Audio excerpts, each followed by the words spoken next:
Hey folks, welcome to Snowpal's Polyglot Software Development Podcast. Our guest today is Andrew Brooks. Andrew is the co-founder of Contextual, an AI orchestration and workflow platform. He was the co-founder and COO of SmartThings, now owned by Samsung and the largest consumer IoT platform in the world. It is great to have you, Andrew. Thanks for taking the time to chat. Absolutely. Thanks for having me on. We're going to talk about a number of things. Just before the call, I asked Andrew how we wanted to do this, and Andrew is super flexible. He said, "You know what? We will do however actually I want to do it." So hopefully, I do a fair enough job here. What we're going to do is learn a little bit about Andrew and Contextual.io as a company, and then we're going to make it even more interesting because I'm actually going to sign up for an account, and we're going to do a little bit of live hands-on work. And again, this is impromptu, folks. It's not prepared. Like, none of our podcasts are prepared. So I'm actually, catching Andrew off guard here. So if I do anything wrong, it's entirely on me. But it's also for me to kind of enjoy and discover the platform while we have the privilege of having one of the founders of the platform, which is amazing to do. So before we get deeper into it, Andrew, if you could just educate us, just a little bit about yourself. I know I just said a very brief introduction, so Sure. folks know you, and then if you could just follow that up with an introduction about the company and so on. Sounds good. And I'll certainly try to be a good guide as you get into the product. So it'll be a fun time. So Andrew Brooks, multi-time entrepreneur. I graduated with a degree in chemistry and decided after working in a lab and smelling like sulfur compounds, that I didn't really want to be a chemist. So started down the IT path. Joined a company right at the end of the 99.com boom or bust, excuse me. And we fortunately survived through that. We ended up selling that company to Sun Microsystems in 2005. And that kind of gave me the bug of starting technology companies. Joined up with a couple of colleagues who I'd known through my network. We built a small business software, a small business marketing software company called SMB Live that we sold to a company called Reach Local, which at the time was one of Google's largest ad partners. Stayed there for a couple of years. 2012 jumped out and we built a company called SmartThings. This was right as mobile devices are taking off, battery life and sensor technology is shrinking. And we thought there was an opportunity to build a connected Internet of Things solution and platform for the consumer space. And what was unique about SmartThings at the time was it was really designed for developers. Yes, you as a consumer could get your app and control your lights and locks and thermostats via the SmartThings app, but we also had an entire platform where you could build smart apps, we called them. And those smart apps were effectively custom controls for your home. So you could say, hey, one of my favorites was a gentleman who he had a huge Scotch cabinet. And when he approached the Scotch cabinet, the lights came on and this angelic music started playing. So it created a lot of an opportunity for creativity and fun for people to build the smart home that they wanted. And fortunately, we were able to sell that to Samsung in 2014. And today, if you get a Samsung TV or a Samsung fridge or any of those devices, it's going to have the SmartThings technology baked into it. So all of those devices connect back through the now Samsung SmartThings Internet of Things platform. But so our experience has kind of repeatedly been building these platforms, either a platform for small businesses to market themselves or a platform for consumers to build the smart home that they wanted. And a couple of years ago, we just saw, hey, the ubiquity of AI enriched workflows and automations and tasks in business was going to just explode. It was going to be everywhere, ranging from little augmentations of workflows, things that helped people out, all the way to full automations, and ultimately probably replacing entire systems. And so building a solution that helped visualize those, manage data, manage compute, manage logic all in one place was going to be the path where, every organization could have hundreds of different AI enriched workflows versus just a few. And so that's what we built with Contextual. I'm excited to show it to you. A little bit about me personally. Father of two. I've got a son who's a physics major, so he's following in the hard sciences. We appreciate that. I've got a daughter who's about to enter college. I'm a runner, triathlete on the side, and live in the New England area. So that's me. Thank you for the introduction, and I couldn't be more thankful that I'm going to be the one asking the questions, because it's a whole lot easier to ask questions. Given your introduction and everything you've accomplished, Andrew, I would be really scared if it was the other way around. So I'm actually glad I'm on this side of the table, which is very cool. And the other thing, Excellent. before we actually get into the weeds, I want to share one more thing. You said you're based out of Connecticut, right? Yep. And Yep. now, I live in the suburbs of Washington, D.C., as I mentioned to you. And I've been in the business of building products all my life as well, for other companies, and then for the last many years for our own company. And the reason I bring location is I love the West Coast, but I always felt, we were sort of lagging behind, if you will. You know what I mean? Every time somebody calls me from the East Coast and says they're building something and I interact with them, I feel proud. I mean, I live in one small part of the East Coast, sure, but given that every time you hear something really cool, it happens to come out of like San Francisco or Seattle, and somebody says, "Hey, I'm building this in New York City, I'm building this in Boston, building this in the DC Metro, or building this in Philadelphia or Connecticut," I'm like, that is really really cool, and I'm particularly kind of excited and gives me more confidence. I know people who ask me, "Hey, do I have to relocate to a different part of the country? Maybe to Yeah. San Francisco, or maybe to maybe even Austin these days, but to Seattle before I can build something that's of value." I've always told them my experience, which is, hey, if you're committed and if you're passionate and if you're good and you have a good team with you, how does it matter where you're located? And I typically call out for Night Shyamalan, the director, as an example, who lives out of Philadelphia and he never relocated to Yeah. LA ever. And I had the privilege of running into him in DC like a year ago, and I was super excited just knowing somebody who makes movies out of this. It was a Yeah. complete detour digression. Just want to tell folks that if you're on the East Coast, you can still build great software. Well, and I think you didn't know this, but I think I have a unique perspective. When we did sell Smart Things to Samsung, a number of us relocated to Palo Alto. And so our office was in Palo Alto, California. I lived in downtown Palo Alto.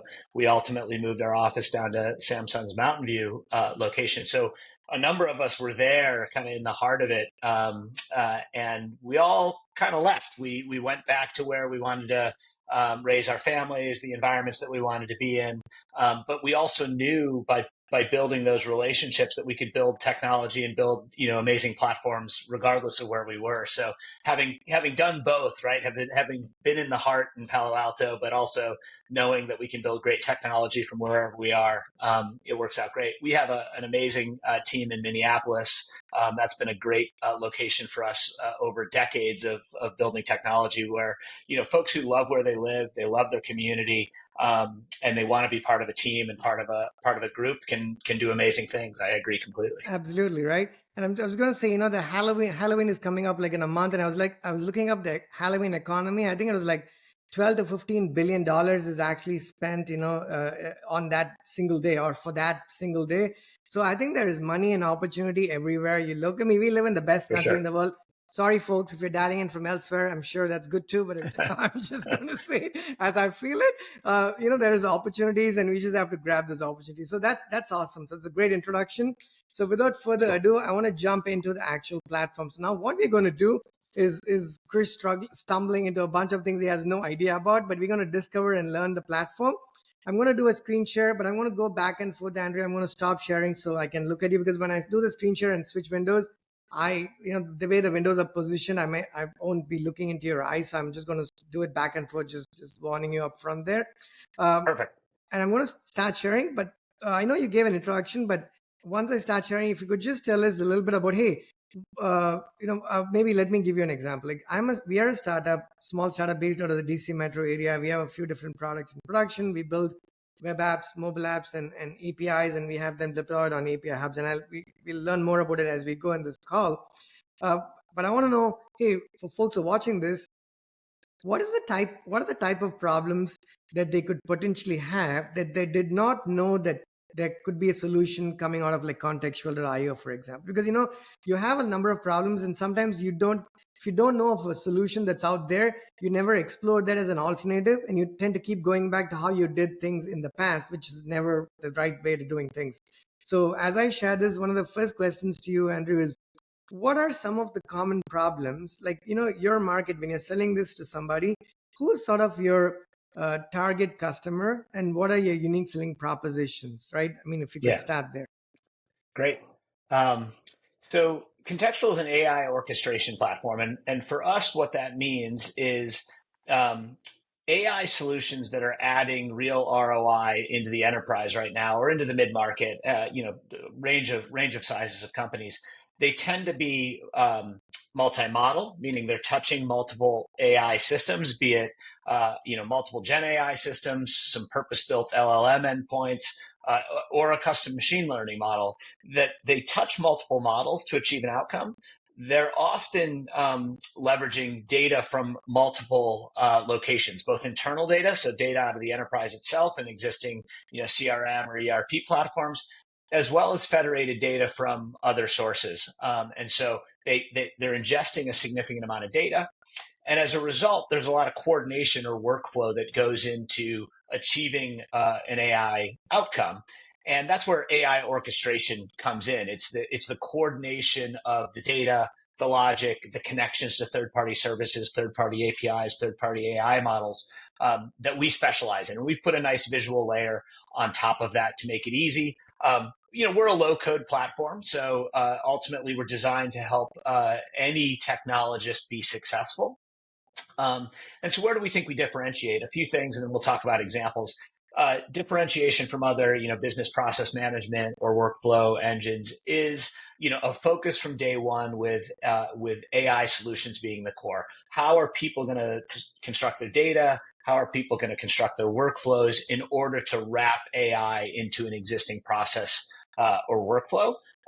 Number two for us is really focused on not having any lock-in. We're not a proprietary platform. We use some standards that you as a technologist will be comfortable with: JSON schema for defining our data, JavaScript or Python for writing actual code within our low-code editor.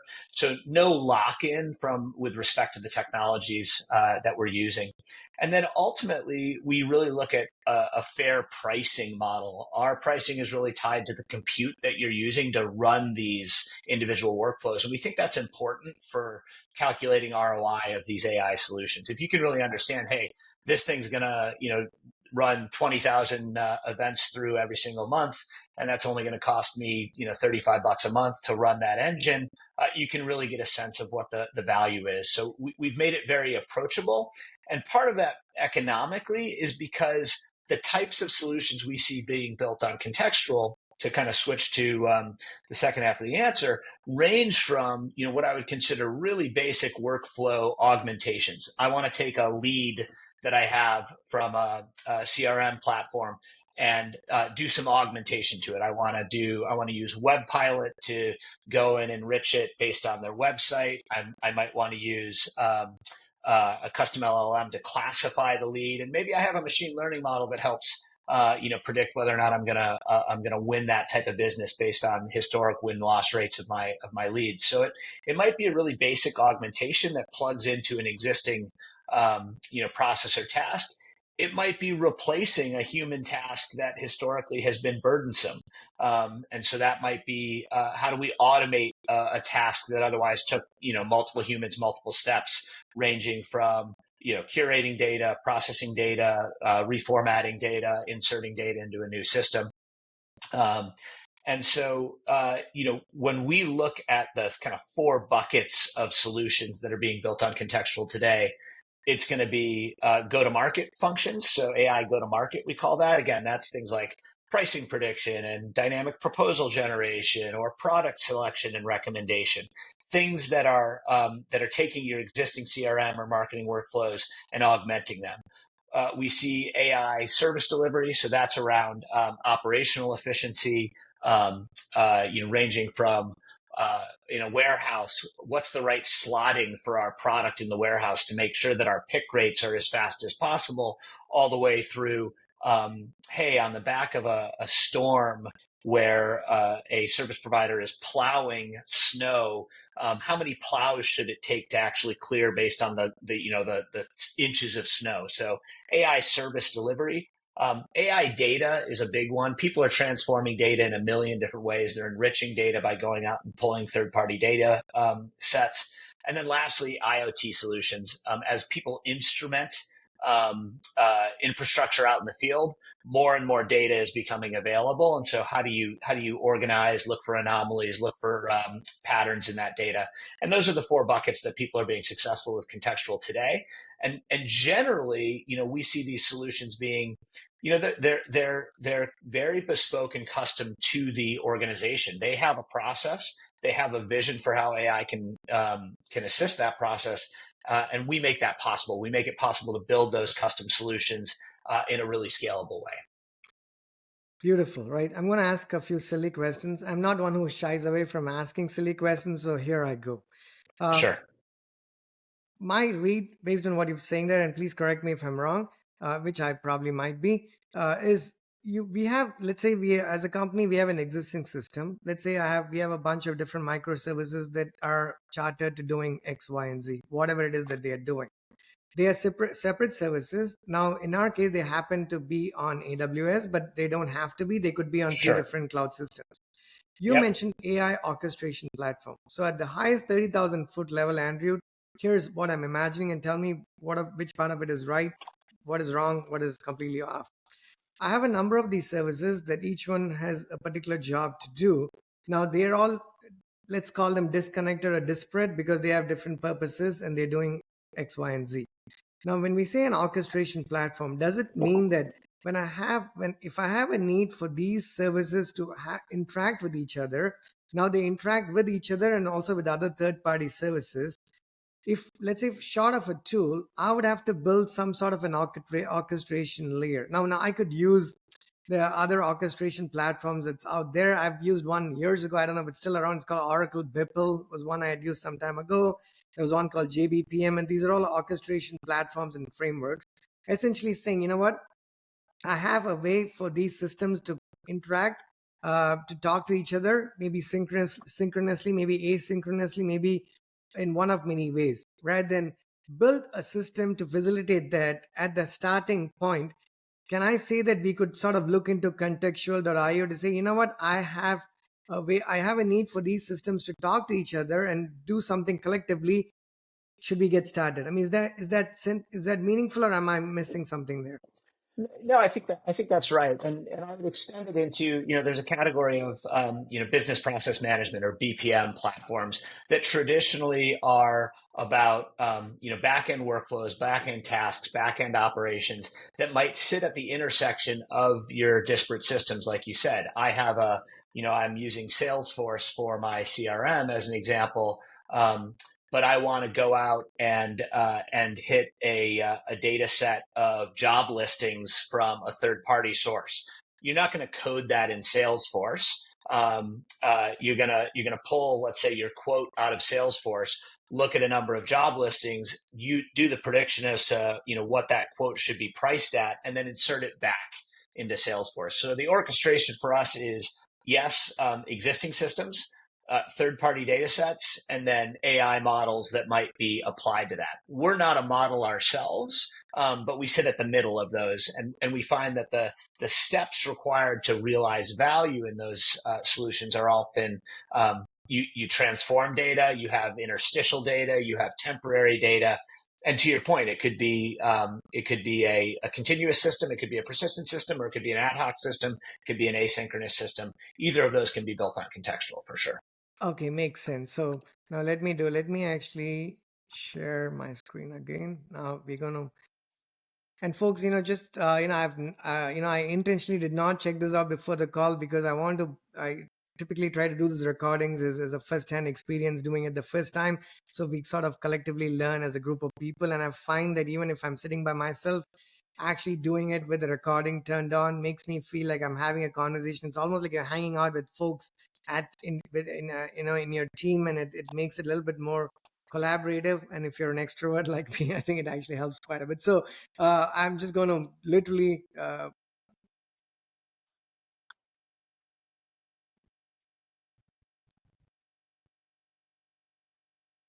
want to make sure I didn't lose you, Andrew, because I know I moved the screen. Um, You can see yep. the screen, right? I'm sharing my screen, correct? Okay. I can't see that. Oh, I see it. It's over here. Yep. Okay. Sounds Cool. good. And the one thing I can't control is how fast the SSL cert for your tenant is going to get provisioned. So Oh yeah, we'll no hope worries. it's fast here. Yep, no So worries. Or I can switch back while it's actually doing that. Yep. yeah.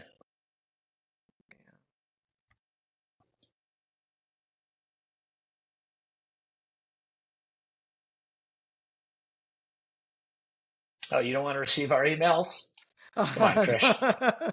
Okay, let me just stop share for a second because I have to go to my emails. So give me Yep. 1 second. I want to stop share. I typically share the entire desktop, and there was a time I recorded something like 30 minutes in, and there was something else popped up, and we had a very, very specific private conversation about what we're doing at work, and then it became tricky to do all the editing and stuff. So I'm just not sharing. I'm just No waiting. worries. Yep. While we wait for the email to come through, we can just continue our conversation, right? So let me ask. The next thing I was going to ask you, Andrew, was does it mean we look at the tool again once I'm able to log in? Do you Yep. support plugins? Because you mentioned different systems. So if you could just speak to, I'm imagining this, and I could be off here.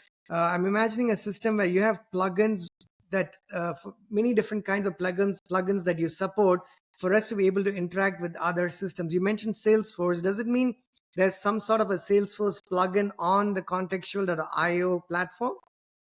Yeah, so I mean, as you look at these different systems, there's a lot of different ways you might want to integrate with them. So, for example, if you want your data to come out of Salesforce via just a webhook where it's pushing to an endpoint, that's an easy configuration. If you want to use Salesforce's change data capture, which is part of how they notify outside systems of changing records, that requires a different plugin. We have a service catalog that has kind of pre-built code around a number of the most common solutions that people are integrating in contextual. So that ranges from different AI systems, obviously code to control how you might interact with an open AI assistant, code to interact with Mistral, interact with Claude, interact with Nickel, which is a machine learning model. And so we're a little, we're not expecting you to just, click one plugin and immediately get what you want, because we see these as custom solutions. So we give you the template in order to start building a solution that meets your specific objectives. Okay, and then when we start using those, do I have to, like, what is the basic level of development knowledge that someone should have? Like if I'm getting started, let's Yeah, say I have a team and I'm like, hey folks, go check out Contextual and start exploring it, and we create a spike or yeah. something of that nature. What are some of the skills that they should bring to the table to be able to use your system to the best of their abilities, and what as to what the system offers as well? Yeah, we have a phrase which is, turn any JavaScript engineer into a full stack AI solution engineer. And so, we want you to have. We use a visual editor. It's built on an open source platform called Node-RED. Node-RED's been around for a decade plus. It came out of IBM, and within that visual editor, you're doing, a lot of the functionality that you're building is going to be in JavaScript. And so you got to have a basic understanding of JavaScript, of how messages pass through a system like that, how you manage message payloads. And, of course, we make that even more facilitated with some AI tools, but we think that's kind of the baseline of what you need to have a skill set for to be successful with contextual. It's definitely not and we're not trying to be a no code solution, because, again, we believe these to be generally custom solutions that involve real software under the covers. Makes sense. I'm waiting for that email to come through. While we do that, Okay, Andrew, should we? Do you have? Can you do a screen share and sort of walk us for through some sure. of this? Yeah, let's do that. Let me pull up a tenant here and we'll get right into it.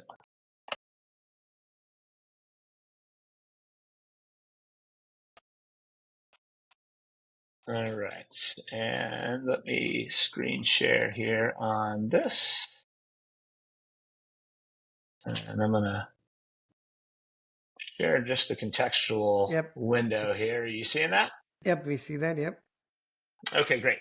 Um, so Contextual is a multi-tenant platform for developing these different AI solutions. And when you first log in, if you create a Contextual account at contextual.io, you're going to be invited to set up your own, what we call a tenant, right? And that's your own domain. And you can see that in this case, my domain name is demo here. So app.demo.mycontextual.io. And I obviously have a few different tenants that I'm a member of, so I can switch between those. But we'll stick in this demo tenant. One of the first things you get invited to do when you drop into Contextual is explore what's called, we call it Hello AI World, right? And you can see that that's available here in the Help Center as well. What that's going to take you to is a services catalog. And this is where some of those templates or plugins that you were just describing, Krish, show up for Contextual. And you can see here a number of different ones around both this general AI world demo, Claude image analysis, OpenAI GPT, Mistral, any number of them, a funny little dog breed Hey, classification Andrew. solution. Yep. Sorry to interrupt. Is it okay if I interrupted you as you went, Yeah, as you please. go? Yeah, Please. or it might kind of stop your flow of thought. My apologies, but I think I No, can ask these questions as we go as well. So for sure. my first question to you was: you mentioned tenant. Are we Yep. talking multi? I didn't think we were talking multi-tenancy. So if you could just explain to us in the context of contextual, what is a tenant? Yeah. So the platform itself is multi-tenant, meaning it's a hosted solution. We do have the ability to deploy our entire stack in a dedicated environment. We do that for some larger enterprise customers, but it is a multi-tenant solution. And for us, a tenant represents one of two things for users. It could be a lower environment, so I could have a tenant for dev and a tenant for QA and then a tenant for prod, and we make it really simple to move your code through those different tenants. I could also have a tenant, if I were a service provider, a tenant for each customer. So customer A, customer B, customer C. A tenant for us is everything that you're seeing here. It's effectively all of the components that go into building an AI solution. So your data, your business logic, your compute infrastructure, your API connections, the API we create for you. All of that comes together into a single tenant. So okay, if I thought of Yeah, a please. tenant as an environment, would that be correct, or is it not so much an That's environment? It's 100% an environment. We just happen to call it a tenant. You could call it an environment as well. And it is a standalone version of the contextual environment where you can do everything. You can do everything you need to build within contextual in a single tenant. Makes sense. And you mentioned two things there. I want to ask something about that. You said you could actually be managed. There could be a tenant for each customer, or there could be a Yep. tenant for each environment. The tenant for each environment means if when say Snowpal's using contextual.io, we have dev, we have test, we have staging and production, like standard business as usual, right? Now Yep. that's we would have four tenants. But the other example where you mentioned that you could actually have a tenant for each customer, does that mean your expectation or your customer base is also folks who are managing this for other people, for clients? In other words, I could be a managed services provider. That's one of the things we do. We are a product company. We also do some managed services because we have to keep our lights on. So let's say if you're doing managed services, can some provider be using contextual.io to serve the needs of five of their customers? 100%. And in fact, um, when we built Contextual, we were acting as a consultancy when we first started developing this platform. We were doing digital transformation work for a range of clients across a number of industries, and we saw this need in this pattern, which is why we ultimately created Contextual. But certainly we see a number of digital consultancies, bespoke software developers, systems integrators. There's a lot of different words that you might use for that category of consultancy who are leveraging Contextual in order to take AI solutions and build and deliver AI solutions to their clients in a really visual way. And so it's quite common for two things to happen: a systems integrator or a consultancy to have multiple clients, meaning a tenant for each client, but also for them to have a set of their own services that they've packaged up, their own templates, their own library of solutions that then they can easily just install into a new client tenant with a single click. And so that's a common paradigm for us. Yes. Okay, perfect. While you were talking, the email did come through, so I just created, I'm trying to provision the tenant here. So, we can Okay. continue talking while that comes through essentially, which is great. Okay, now when we look at the catalog here, so my imagination was probably in line then, right? So each of this, I'm going to pick one at random so we can chat more about it. Sure. Let's go with auth, right? The third item there. If you could just pick auth catalog. Yeah. You might catch one where there's emptiness, so we don't have Oh, okay, all of no, these that's fine. built out. Yeah. Yeah, we'll just go with maybe you can pick one, or I was going to say data warehouse is another one, but if there's a better one, we can just pick that.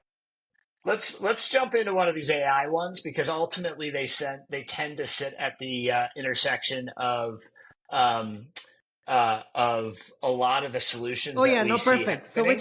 So Yeah. just can you go back one page, Andrew? Yep. So what was this category? This one is in our AI category, Okay, kind of that first one, right? the first one there, and then you had a bunch of them there, and you picked the OpenAI chatbot with functions, right? Okay, Yeah, so let's exactly. go into that. And before we start using it, if you could just Yep. tell us, okay, when you're perusing through the catalog and you found a bunch of things, what let's say I'm picking this, but what am I trying to the purpose that it's solving? What am I trying to accomplish by picking this? Yeah. So generally, where people are leveraging contextuals, they already have a vision for what the AI solution is that they're trying to build and deploy into the enterprise. And so, for example, if you want to use uh, an OpenAI assistant, and I'm not sure if you're familiar with OpenAI assistants, I'm assuming you are. OpenAI assistants are a version of OpenAI where you can have custom instructions, you can vectorize data to have some, retrieval augmented responses, and you can use functions, meaning you can instruct the assistant to always respond with a specific function call that then you can process on the back end. And so we see a lot of our customers and our users leveraging OpenAI assistants because they're fully API addressable, as a way to get access to RAG enhanced LLM solutions really, really rapidly. And what this template does, the reason I want to bring it up is it shows a few different things. It shows both how to interact back and forth with an OpenAI assistant. OpenAI assistants are slightly different than just calling an LLM and saying, "Here's my message. You give me a response." OpenAI assistants are designed where there's a threading mechanism. You place things on the thread. You have to poll to retrieve messages back. Like I said, they can respond with function calls explicitly. And so that gives us an ability to show a developer, hey, if you want to use that tool, we've already done the code for you that makes that possible. And then you can effectively figure out how does it plug into your data, what happens on the backside. The chatbot element of this is just a simple front end that we added to it to make it really demoable. And part of that is for our clients to have really accessible proofs of concept that they can immediately show to their clients. You know what? This is very interesting because I'm just going to restate some of what you said. Maybe not as well, but I'm just going to say it because sometimes I have to say it myself to digest it. So you mentioned RAG, retrieval augmented generation, which I think is something of immediate interest to us as a company. Here is Sure. my understanding of it, Andrew, and correct me where I missed the mark here. So without the value that RAG brings to the table, as I'm understanding it, and as we are exploring it at Snowpal, is let's say we have APIs provisioned on AWS and other API hubs, and we are reaching out, continue to reach out to companies of all sizes to leverage our APIs to build their systems. Now they can use our APIs by procuring an API key on AWS, or like you mentioned, where for certain larger customers they want to have complete control over managing the environment, we are able to actually sell commercial license, right? That's just a quick background.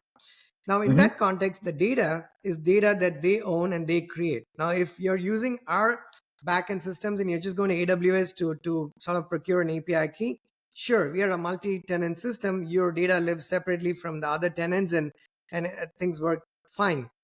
But from an LLM standpoint, we want to be able to support AI functionality of a variety of different kinds of AI functionality on data that they have created through our APIs, the data that either sits on our backend systems on a MongoDB Atlas, or our systems provisioned on AWS or Azure, managed entirely or partially by the clients. So my understanding with RAG is, does that make sense even in the context of this plugin where you are actually able to use AI and LLMs not just on the larger data set that OpenAI and other these companies have trained, but it's on data that we are creating through these systems. Like I'm using Snowpal's using Contextual UI, and I'm using a template or a plugin, OpenAI chatbot with functions as data flows through the system. So the RAG is acting upon that private specific data to this organization. I mean, am I saying it correctly? No, I think you have it right. Generally, the way you want to think about it is when you want one of these LLMs to also embrace your custom data, that's when you're using RAG enrichment. You're providing your data, your files, your records, whatever that data set is, and I'll give you an example here in a second, into that LLM in a way that it can then what's called vectorize it. And vectorize it means it parses it up, and so it can use the intelligence of the LLM to find the patterns within that data that help it to then respond with valid responses. And so in this case, we're using OpenAI and OpenAI's assistants. You can supply up to 10,000 files in a vector store to an OpenAI assistant. So I could take, let's say, every single support request that's ever come into my organization and provide that into the OpenAI assistant. And then when I ask a question around how to solve a given problem, it's going to be able to not only use its trillions of parameters of training from the corpus of human knowledge. It's also going to be able to look specifically at my data. In this case, my data is protected. They're not training generally on it. It's secured. One example of this is we have a client who leverages a data set of musical artists that are good for brand promotion, and they know which musical artists work best with brand promotion. And so they use a retrieval augmented solution like that, so that when a user says, "Hey, I'm this brand, or I have this product, and I'd like to promote it to millennials in Connecticut, where I live," the LLM, the assistant, then is equipped with knowledge about artists who happen to have a density of fans up here in Connecticut who match to the brand's attributes, and can recommend a musical artist that would match to that. So it is exactly as you said. It's the way to take the power of an LLM and enrich it with your personal data, your business's data, in a way that the responses you're getting are personalized. They're specific to you as an organization. I thought that part was easy because no matter which musical or music artist you're looking for, I thought the answer was just Taylor Swift. So do we need to do any research at all? It turns out Taylor Swift has a high budget threshold in order to promote your brand, but there are many other very talented artists who would love to promote it. So I know. This is awesome. Now what I'm going to do, now that I think my tenant looks like it's, let me check to see if it's actually provisioned, because, yep, I think I'm able to get into, because as much as you show it, sometimes, as a developer, and I'm sure you can relate to this, unless we do it, it's you don't somehow understand what's going on, no matter how much somebody explains it to you. Yep. Let's see what we can do. Okay, I'm going to log into, okay, tell me if you see the screen. Yep. You do, right? We can see it. Okay, let me close the other window there. I'm going to open this separately. Okay, folks. So now just to catch people up with what I did, I signed up for an account. It sent me an email. I confirmed my email, standard practice, and then it asked me for a name for the tenant. Again, this is, since it's a name that's common across your entire platform. When I said, no, I thought I said development. I'm thinking aloud here. I said the name was not available, but it did pick development. So I'm trying to think what I picked. So maybe let me ask this question. This name, does it have to be Yep. unique across It, the it, entire it, platform or just across my account? No, it's unique across the entire platform. Development wasn't taken, and we don't have it on our block list. It's got to be 5 characters long. We do have some block list on words we'd prefer you not use, but this one was available. So you're the proud owner of the development tenant on Contextual. Oh, lovely. I want to hang on to it. Okay. This is great. Absolutely, Okay. this will be worth something someday. Absolutely. So now that I created a tenant, right now, this is the first thing I've done here, but I'm going to, Yep. before asking you anything, I'm going to be quiet for maybe the next 60 seconds, Andrew, because I'm just going to digest, the pages just like I would do. And I'm going to pretend that you're not here and I'm doing this recording without you being on the call, if that makes sense. Yeah.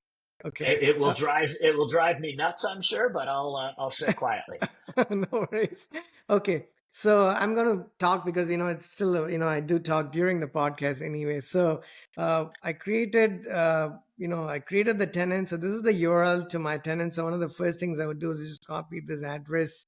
I'm not sharing it, but I'm going to go to an incognito window and hit it to see what happens. Okay. It just pops me the login. Great. And I'm going to explore these, the menu here. Maybe I can, since you're here, I can still continue to ask these questions because, Andrew, so the interaction happens through this interface. So now I'm on the browser, I'm interacting with it. Is Yep. this is there a native client, or is this the client that I would actually be using, a browser-based client for doing all of my interactions with Contextual? Yeah, so it's going to be a browser-based client for building everything within Contextual. Certainly, one of the things that Contextual can deliver is API endpoints that are used for any number of clients, mobile clients, browser-based clients, direct integrations into existing systems.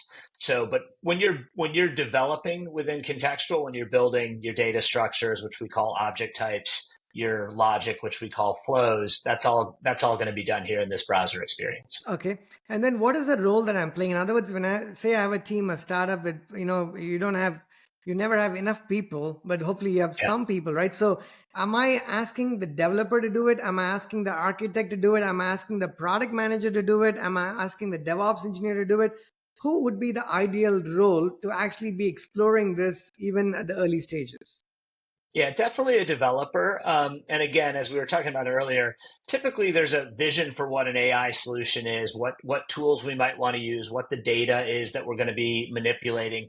So we're generally downstream from, let's say, the business analyst who has kind of crafted what is this AI enriched workflow or task or function that we're trying to create, and then the developer is picking up to actually create it. Makes sense, which means I should, uh, be able to do this. Okay. So I go to services. I see that there are no services created. I go to the catalog. This is what's of interest. I'm going to come back to it shortly. We talked about catalogs. But just in terms of terminology, I use the word plugin. Am I right in calling these plugins, or that's not the right usage? I think template is probably a better word here. These are designed to get you started as a developer in understanding how you might wire things together. We're slowly adding to this catalog over time. But generally, these are going to give you the definition of a data object that you could store data in. They're going to give you flows, which is our visual coding solution, so that you can see how the pieces assemble together. In some cases, if you installed Hello AI World, it goes all the way through to having agents, which is where you apply compute. And we've got a couple of demo connections in there, proxy connections, so people can actually test things as well. And so I think templates is probably a A better better word. a better way to think about it. Yeah. Okay. And then these templates are created by the dev team at Contextual, right? So these are not third party templates. In other words, this is not a specification that you're adhering to and placing this. This is proprietary design patterns that you're creating templates. So it can and will only be done by folks who work for Contextual, right?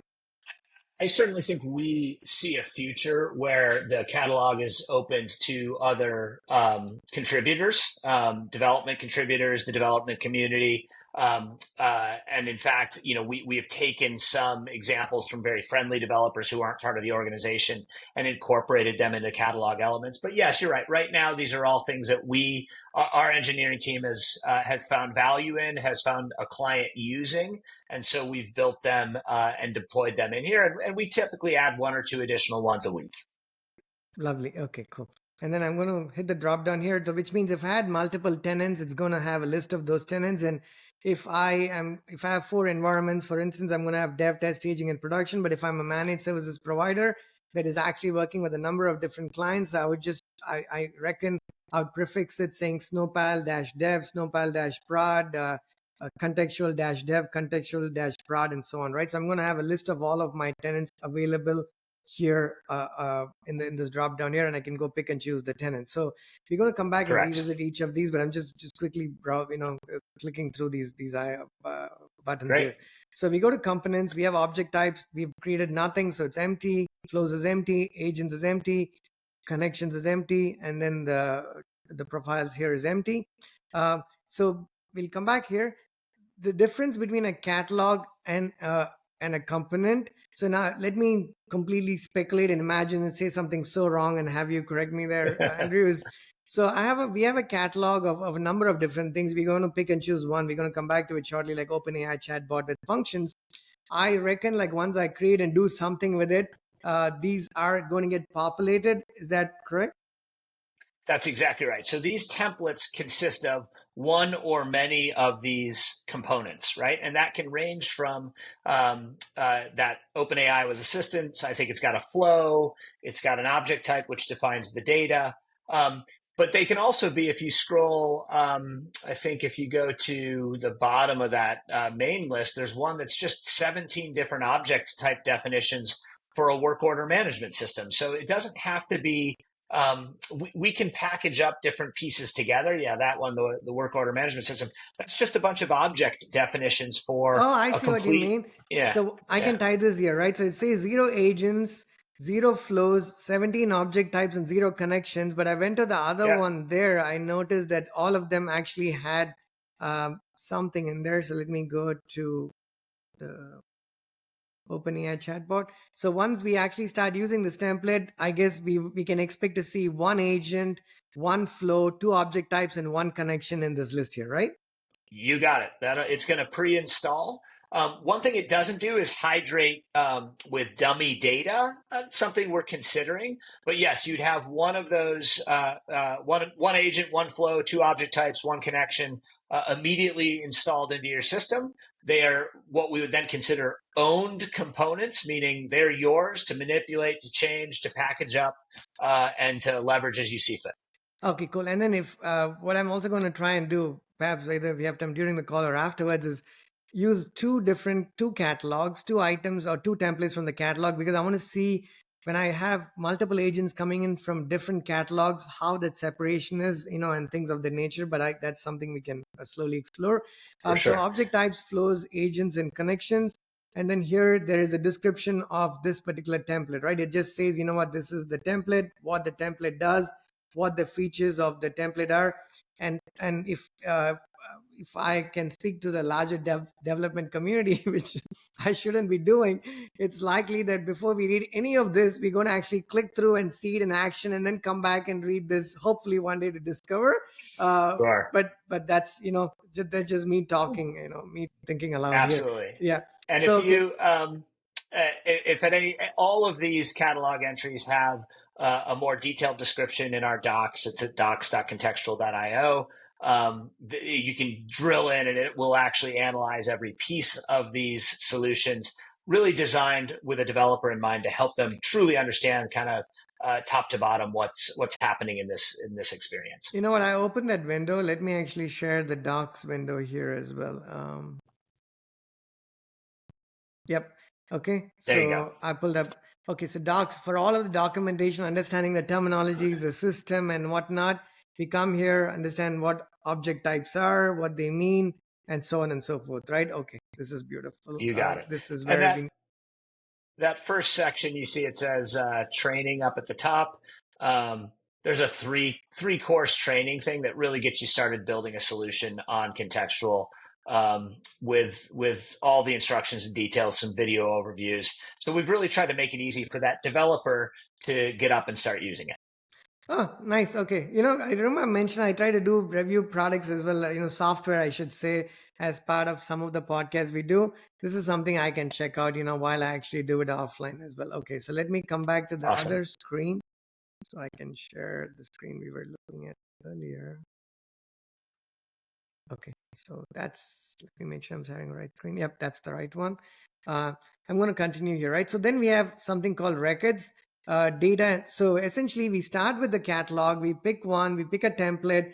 Once we're going to do that, at least one, hopefully during this call, and we're going to see these components get populated depending on what the template is, what it promises by virtue of how many object types, flows, agents, and connections. We're going to see that many entries in that particular section. What about Yep. records? What are records? Yeah. So if object types define your data, and what I mean by that is the JSON schema of the structure of the data, triggers, features. Do you want auditing? Do you want record versioning? So object types define the data. Records are the individual instances of the data. So if I had an object type for user, where I said a user has a name and an email address and an address, I would define that up in my object type. And then if I wanted to just look at the individual user records, I can do that here in this records view. Okay, and And the for difference between data and setting is just a decision that you can make on creation. Generally, we see people using settings for data that it's not changing. It's fixed information. okay, cool. Yeah, I gathered. It's basically lookup data, or you're referencing some data that doesn't Correct. change all that often. Okay, Correct. and then Yep. the logs here. Is it activity that's happening in each of these templates or components? Am I like tailing what's actually happening? And it's also this live So, view here. yeah, so once you install an agent, so an agent is the act of taking a workflow or a bit of logic that you've created and giving it compute. You can do testing in our flow editor, which you're going to see here when you jump into a flow.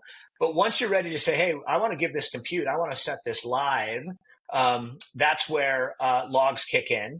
You can effectively set different logging levels. And you can look at the logs based on the agent, or to your point on live view, you can sit there and watch them streaming in. So it's designed both for debugging, right? I mean, obviously, if I see a warning or an error log, and those are the standard levels that will bubble up to this surface. Info logs we generally look for only to be used in the flow editor for debugging purposes. But this is a way for me to see what's happening in the system at this time. Okay, makes sense. The question I have, Andrew, is I'm going to use the word executable loosely here. What is the executable part of what we're doing here? Meaning, when I'm tailing the logs and I'm seeing activity happen, am I seeing activity happen in an agent, or am I seeing activity happen in a flow? Like Yeah. I mean, hopefully that question makes sense. Short of reading the Yeah. documentation, I'm just trying to ask that question. Sure. Think of the flows as the visual representation of the code of the how data is being manipulated, the logic that you're applying, the connections that you're calling to. And think of that as a development environment where you can debug, you can test, you can play around. When you're ready to put them live and have compute applied, basically we package up that flow and we put it in a little Kubernetes pod and start running it for you. And what that means is we have two different types of flows. There's an HTTP flow. That means it's got external endpoints that external systems can hit and access, a web browser or an API call. And then we have event flows. That's for internal processing. And we can certainly take a look at both. But the logs are effectively the agent giving life to that flow and running it consistently and continuously. Perfect. Okay. And then we're going to go, there's only a couple of more before I can start doing stuff. So security is this me saying who has access to this? You know what I mean? Like I have 5 people in the team managing this. Correct. I grant them different levels of access and they go, and then I assign certain roles. I happen to be an admin. If I create a new user, I guess product You're creating a new manager. role here, but yes, Oh, exactly. sorry, new role here.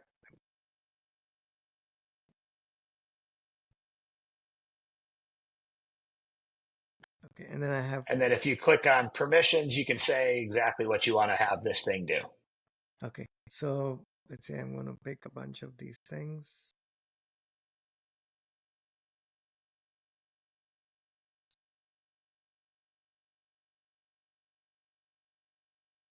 Okay. So I created a role here.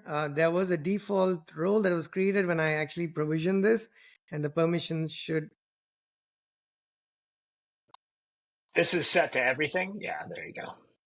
Oh, oh, so I think the bottom, I was just not sure because this was not, it didn't have any selection there, but this, I'm going to presume that this role, Is admin a role, wild card. we just need to get Yeah, this to the UI there, but it just means that it's everybody. And then here is correct. uh, which users have which. So let's say Roles. Yeah.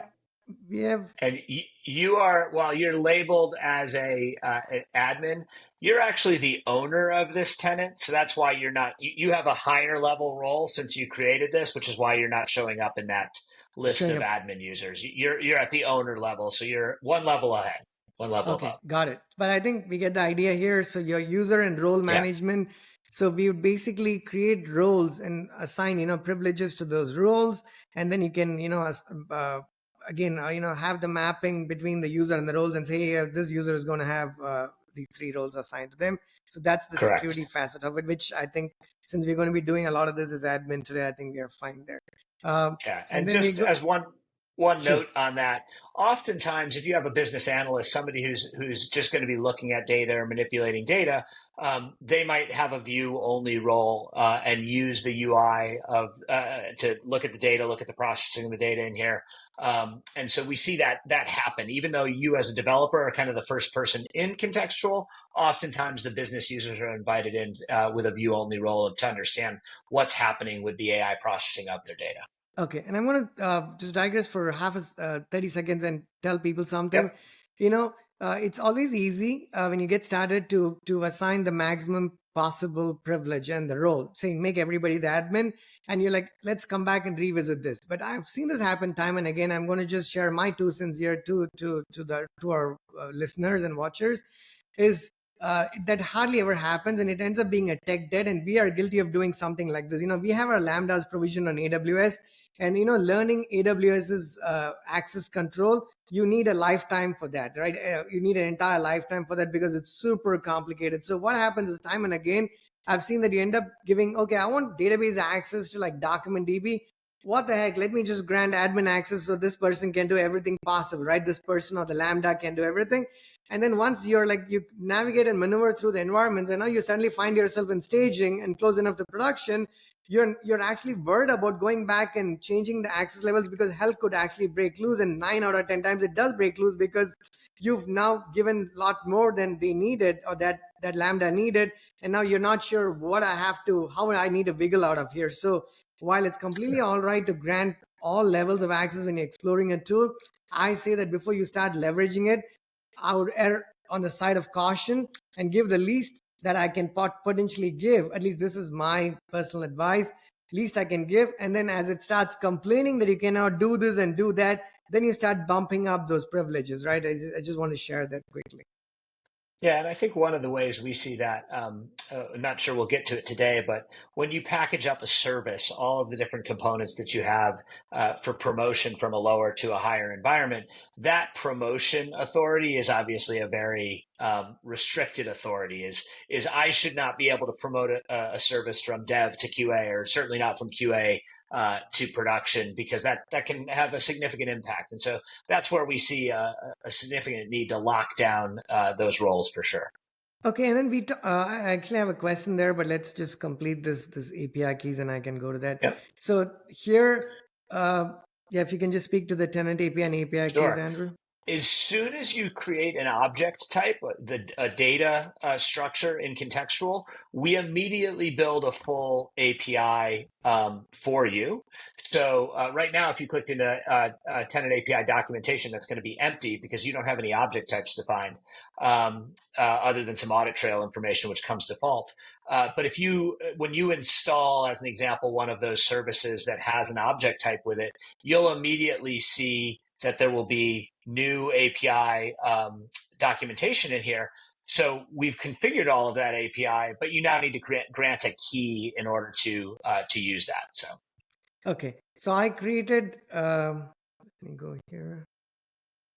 Yeah, I'm going to delete this and have a new key just because I'm obviously not going to share the one here, but I'm going to just expose this because so we can start using this key, right? So I picked this. So now that I've created a key here, I guess we'll at some point, let me step back and ask this question. Uh, Mhm. do I, if, for us to have done the catalog and the components and everything else we've talked about so far, I didn't need a key, but if I have to interact with this system via the APIs and endpoints, that's when I'm creating this API key for a different kind of interaction, right? Not interactions that we've seen up until this point. That's exactly right. And so there's a lot of ways to get data into contextual. And ultimately, our experience with AI solutions is they start with data. It starts with a given record. It starts with a given action. If you are trying to get data into contextual, there's a few different ways. You can create an HTTP flow that has endpoints that you call and insert data in, and then you can decide how you want to authorize that.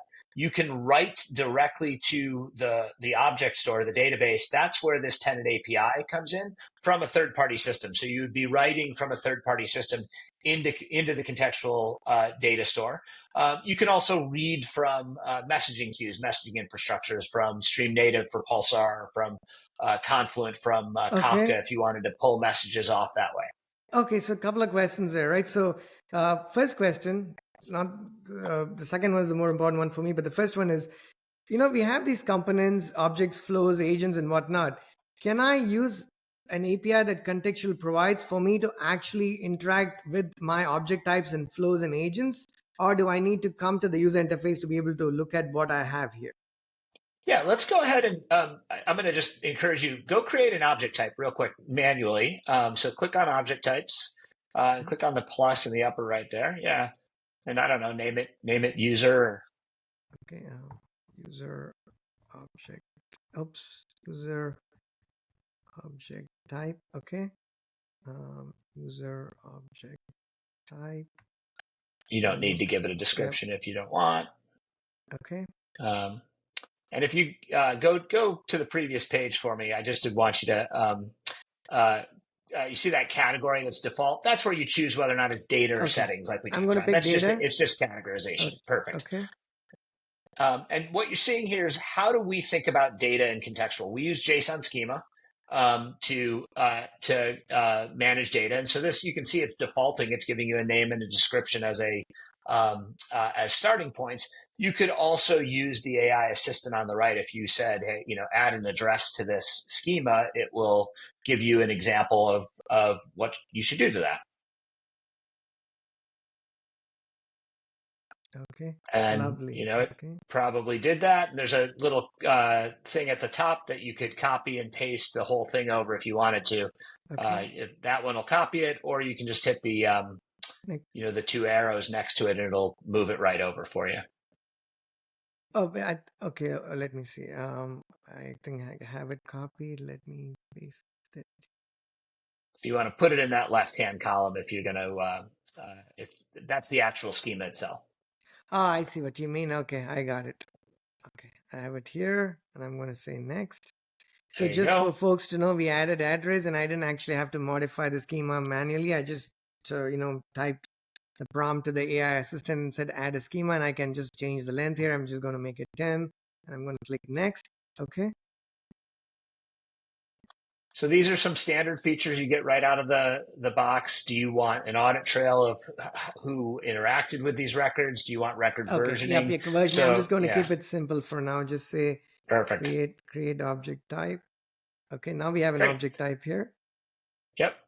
And so by doing that, we'll click into this in a second. But go ahead and now jump down to that tenant API and look at the documentation. So we've Ah, immediately made an API for that object type. And so you would just need a key in order to interact with that API if you wanted to be inserting data into this object type um, from an outside system, effectively.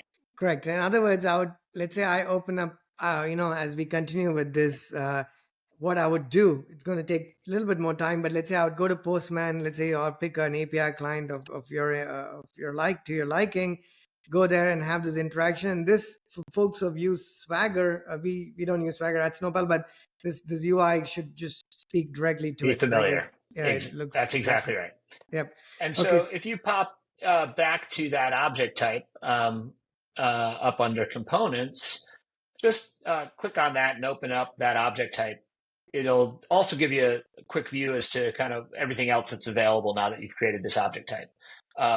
We already did the schema, but you also have UI schemas for create, update, read, list. As you would expect, you can manipulate those. How you want it to present features, which we already did. Hey, Andrew, what are UI Yeah, schemas? sure. So go down to records and click on data, and go ahead and open that one up and hit plus. So this is the create UI schema. This is a pretty simple object. We didn't give it much information, but this is the schema for creating one of these user objects. If you had one and you wanted to edit it, you clicked on it and clicked edit, that would be an edit UI schema. So those UI schemas are how are you interacting with the data within the system itself. And it's going to probably reject your DC because you had a 10 min length of 10. Oh, that's true. There you go. Right, so that was a create UI schema. If you just click on that record now and click the edit button, the little pencil, that's an edit UI schema. And let's pretend you didn't want people to be able to edit the name. You could take that out of the edit UI schema, and they would no longer see that. It wouldn't be an available field for them to interact with. I see what you mean. So I would go here to data. I would go to this one, click edit this, edit that. Oh, no, I think I'm in the wrong place. Yeah, so if you went up to object types under components, so think of records as the actual data and object types as the definition of the data. Yep.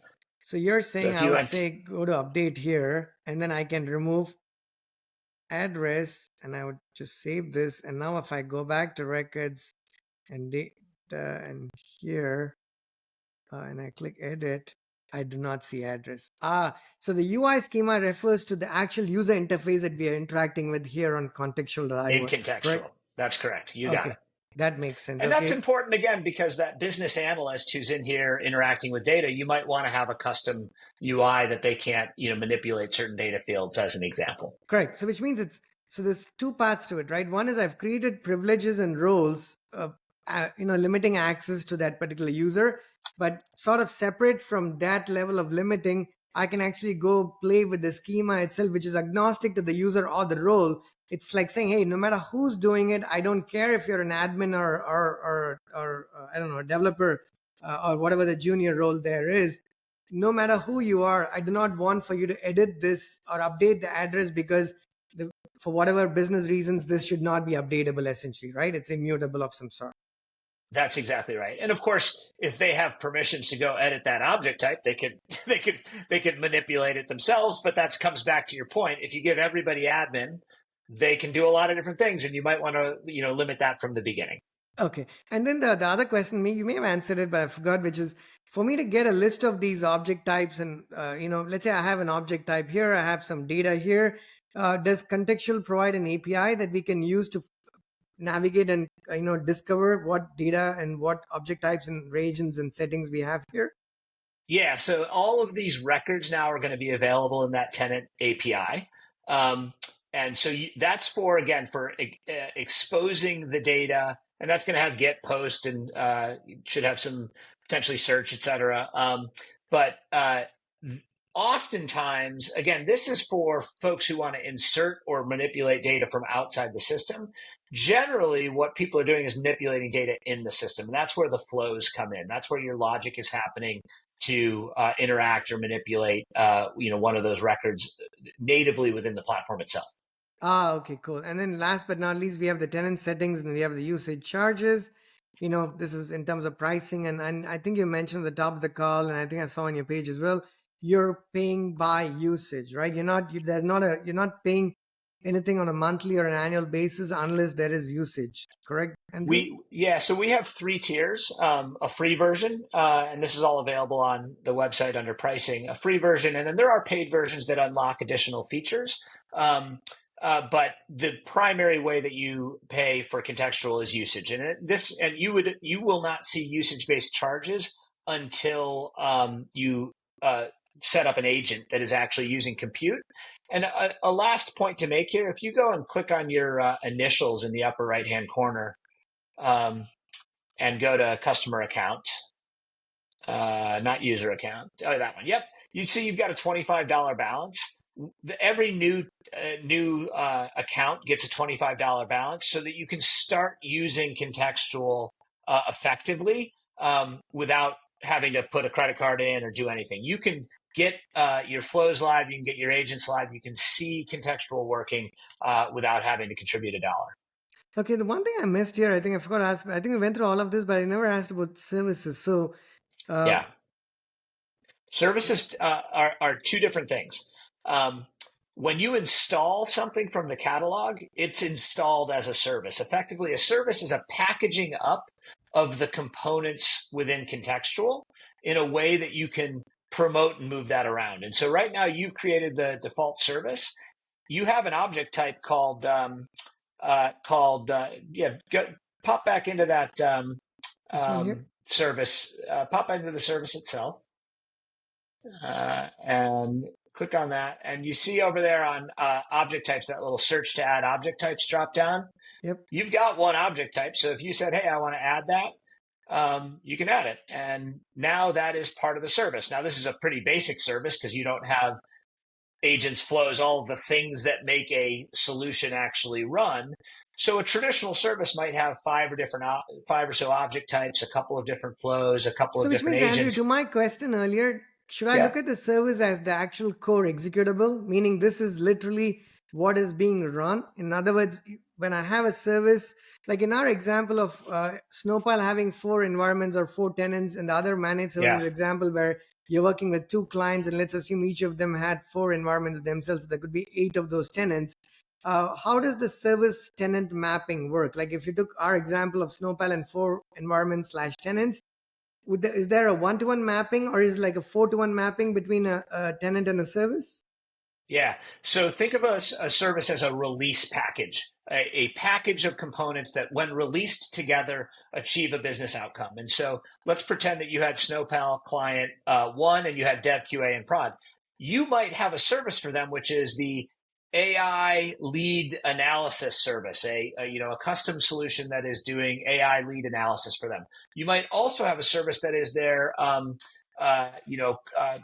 quote prioritization service. Those could be entirely separate services, basically different projects, if you think about it that way, that you would then package up and release, and each one could have its own release elements. But services here, you should think of in terms of release management. You now have something that you could create a release of and start moving it from lower to higher environments. So, Andrew, I'm going to ask you again. Sorry. So, I want to make sure I understand Yeah. it, right? Yep. So, in my example, we had 4 environments, and let's even forget the other 3 higher environments for a second. And we are in Yep. dev. There is a client. There is a tenant called development. That's the first tenant that I created. Now, Yep. is let's say I'm solving 2 different types of problems, for Yep. not for anybody else, but for ourselves. It Yep. sounds to me like, am I correct in thinking that they would be potentially, it could be separated out as 2 different services in the same development tenant, because each of it is actually has a very specific problem that it's trying to solve. Service 1 maybe, I don't know, makes the dinner, and service 2 serves the dinner, or some stupid thing like that, right? I'm just throwing out a silly example. Perfect. Can I Yep. look at a service as each problem that I'm solving packaged into a service? Yeah, I think that's a perfect way to think of it. Think of it as a discrete business problem that a combination of data and business logic is solving for, packaged up. And when you installed that user object, you saw that could be either a direct or a peer relationship. That's because make the dinner might have the vegetable as a core object. Serve the dinner might need to know that there is a vegetable that it is referencing, but it's a peer relationship. So make the dinner might own the vegetable object. Serve the dinner might need the vegetable object, And the reason we have that is because if you went to install serve the dinner in your other tenant and it didn't have a vegetable object, it would say, wait, I don't see vegetables. I can't operate. I'm not ready to run. Okay, so there's a way to sort of relate these two services, right? You either have a direct or a peer relationship, between these two services. Now that Correct. I have two services and I have four environments, but I start out with one environment. Now, when I want to promote one, let's say I have two services. Let me ask a simple use case. In one environment, I want to go from dev to test.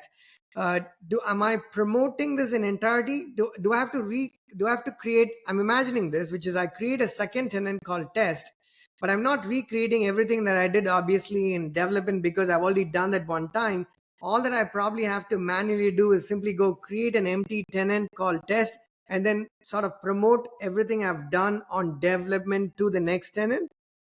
That's exactly right. So in this case, you're on this build tab. That's basically assembling the components into a service that you're looking to promote. So in this case, you've put an object type called user object. When you're ready, you would create a release of that service. So you could go ahead right now and say, I'm ready to release this. This is version 1. It's my, it's a release candidate or a development, and go ahead and create the release. If you now had permissions, the appropriate permissions in that other tenant that we just talked about, when you came in, you could say, I'm ready to install the Snowpal default service, and everything that was in that build tab will inherit in. Okay, I see So what you you're mean. exactly right. You would do all your development in that test, package it up as a release, and with a single click, install it all into the other tenant. So which means I have multiple services in a tenant, but when I'm promoting it to a higher quote unquote environment or a tenant, I don't have to actually promote all of my services at once at the same time. I can sort of pick and choose which services I'm promoting from where to where, essentially, right? Exactly, and we see that all the time, right? People sometimes start with, "I'm going to put everything in one service," and we counsel against that because that means everything is being promoted at the same time. You might have different, pieces that you want to promote at different levels, and so having an atomic view of a service is a good way to approach it. Okay, so this is so I'm just trying to recap here. So we have a notion of services which is solving a problem and a set of problems. Each one you package that into a service. So loosely I think about a service as actually the deployable artifact, so to Yes, speak. And then we correct. have a catalog here which has a bunch of different things, and you said you update this on a weekly basis where new things show up. And when we haven't yet gotten to the clicking part yet, my apologies, but then we have That's components. okay. All of them, I was under the impression initially that you had to go through a template to actually have object types and flows make their presence here. But as you told me to do it, I realized, and there's also a plus button here. Either there's probably multiple ways of populating these flows and agents and connections. One is you view a template, or you come and create this directly here. We looked at records. Records can be data or setting. Data is things that dynamically change all the time. Setting is more references and lookups. We talked about logs, logging, and tailing. Security is who's in your team, who's responsible for what can or cannot they or can they not do, essentially. But outside of that level of security, we also noticed that you can sort of play with the schema and make some things not available in certain user interfaces. So where it says UI schema, it's actually referencing it's sort of a proprietary term, if you will. It's referencing the UI interfaces within Contextual as UI. And then we have the API keys, and then we go to documentation. We notice that we didn't have the user object type endpoints to begin with. When we created the object type, this got populated, and we could interact with this. Go to Postman, have a client, or however you want to interact with this RESTful endpoints. You can start interacting with them. But he also mentioned that this is not necessarily the most common way that people might use to populate, inject content into the system.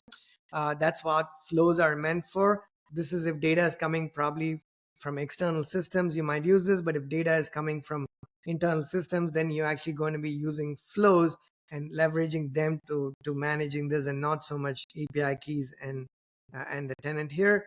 And then we looked at, last but not least, the pricing. It's $25 for free. Start playing with it. You pay by use, and you have the usage charges here.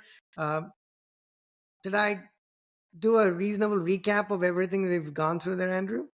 I think you did great, and I think that probably the service, the catalog service that I'd encourage you to install is the Hello AI World one. It has everything, all the pieces together to see a live system right when you're done doing the installation. And so, if you see here, we it gives you an example of two different flow types. It gives you an example of two different object types, and we've got 4 proxy connections that so you don't even have to have your own API keys to those systems. We've just made it really easy to get going. So this is the first catalog that you recommend folks get started with because it's got a lot of these things actually uh, working, right? So this is where just to learn the system. Now that I created that service, now if I go to components, I see more object types, I see a flow, I see agents, I see connections, and things are starting to sort of take shape here. Unfortunately, they're Correct. taking shape after I dragged you for like 80 minutes here. No, Um, that's okay. uh, do you have the energy to try a couple of more things? I can understand if not, because I can ramble for hours indefinitely, but I want to be I would love sense. to. Okay, perfect. I'd And love to. Let's do when it. when you're tired of hearing me, and you're not the first one, right? My wife works from the basement, and she's like, "Is your podcast done?" And I'm like, "Could you hear me?" She's like, "No, everybody in the neighborhood can possibly hear you. I'm not the softest speaker." Okay, so now we created. I was going to create a. I was going to pick a different service, but this is just fine. I was just going to pick the OpenAI chat. I was more, but is this better the, to Yeah, interact with? the only reason I'd say this one is because for the OpenAI chat one to work, you're going to need to create your own assistant on OpenAI ID or OpenAI. Oh, You're I going see what to you mean. have an Okay, actually, you API know what? key. There's going to be some administration, whereas this solves all of that. You Okay, are perfect. ready to go with a solution. But let me show one more thing here, right? I noticed Sure. that you have an instructions tab, which is quite nice, and Yep. each of them has. I'm going to read. Not that I'm going to understand all of it, but I'm going to read it regardless because I want to compare and contrast. So it says that for OpenAI chatbot with functions, it tells you there's some metadata here, right? It says this was published September 19th. That's how new this functionality is. In the instructions is it says install from the service catalog, verify the token, yada yada yada, and then it has like 8 steps here. Now if I go to a different service, like say if I went to a different item here, I think we went to, probably, let's say we go to this one here. Now this has a different set of instructions. Now the only thing I want to ask here, Andrew, is the instructions here, what, like, for instance, they, it's a blob of text, right? It's not like it's telling me, hey, click here to do X, click here to do Y, for instance. So Sure. what kind of preparation should I have as a developer before I start sort of understanding these instructions? Yeah. I think that's one of the reasons we point people when they first create a tenant to this Hello AI world, because it organizes your thinking around the 4 key components: the object types, the flows, and the agents and the connections. Because you're going to find that a lot of times the instructions are referencing what to do with one of those 4 pieces. In all cases, though, we have more details in those documents that when you pulled that up earlier, Right. that does a good job of organizing it as well. But I think the instructions, what generally is going to happen is if somebody's installing one of these catalog items, once you understand what a flow is, you're just going to immediately open the flow and take a look at it and say, what does this do? How does it do it? How, help me understand it. Okay. And as a developer, you're not going to read those docs anyway. You're going to open the flow and you're going to start clicking around. We understand that. That's perfectly fine. And I can tell you, because for our own APIs, we publish plenty of documentation. It takes us a lot of pain to publish whatever it is that It we is publish, because nobody's interested in creating documentation, but we've got to do it, and we do yeah, it. Yet when people start using it, you know that they have not read the first line that was in the for sure, documentation, right? That's just for exactly how sure, it continues to be. So okay, cool. for Now sure. we're back here. We So what I did here, just to recap, was I went into catalog, I went into Hello World demo, and I said use template, and I picked the service ID.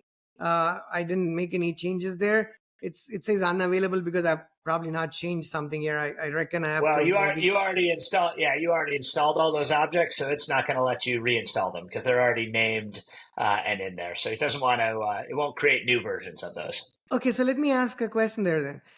Yeah. The demo is fine, but when I go to a very traditional catalog like an OpenAI chatbot with function, Yep. am I only doing this like one time, or Correct. am I able to do it multiple times? Generally, if you're installing something out of the catalog in a tenant, you're only installing it once because the object IDs, as an example, they have to be uniquely named. It's a database, table under the covers, and so it's a uniquely named object. You can reinstall them and then go in and fix all those little errors by renaming things, but generally, we don't see that as a pattern. I have a question there though. So what I'm trying to ask there, the reason I ask Yep. that is, see, even though this is a demo, right? Because Yep. when I'm creating the OpenAI, the assistant, I'm doing it once, perhaps once per.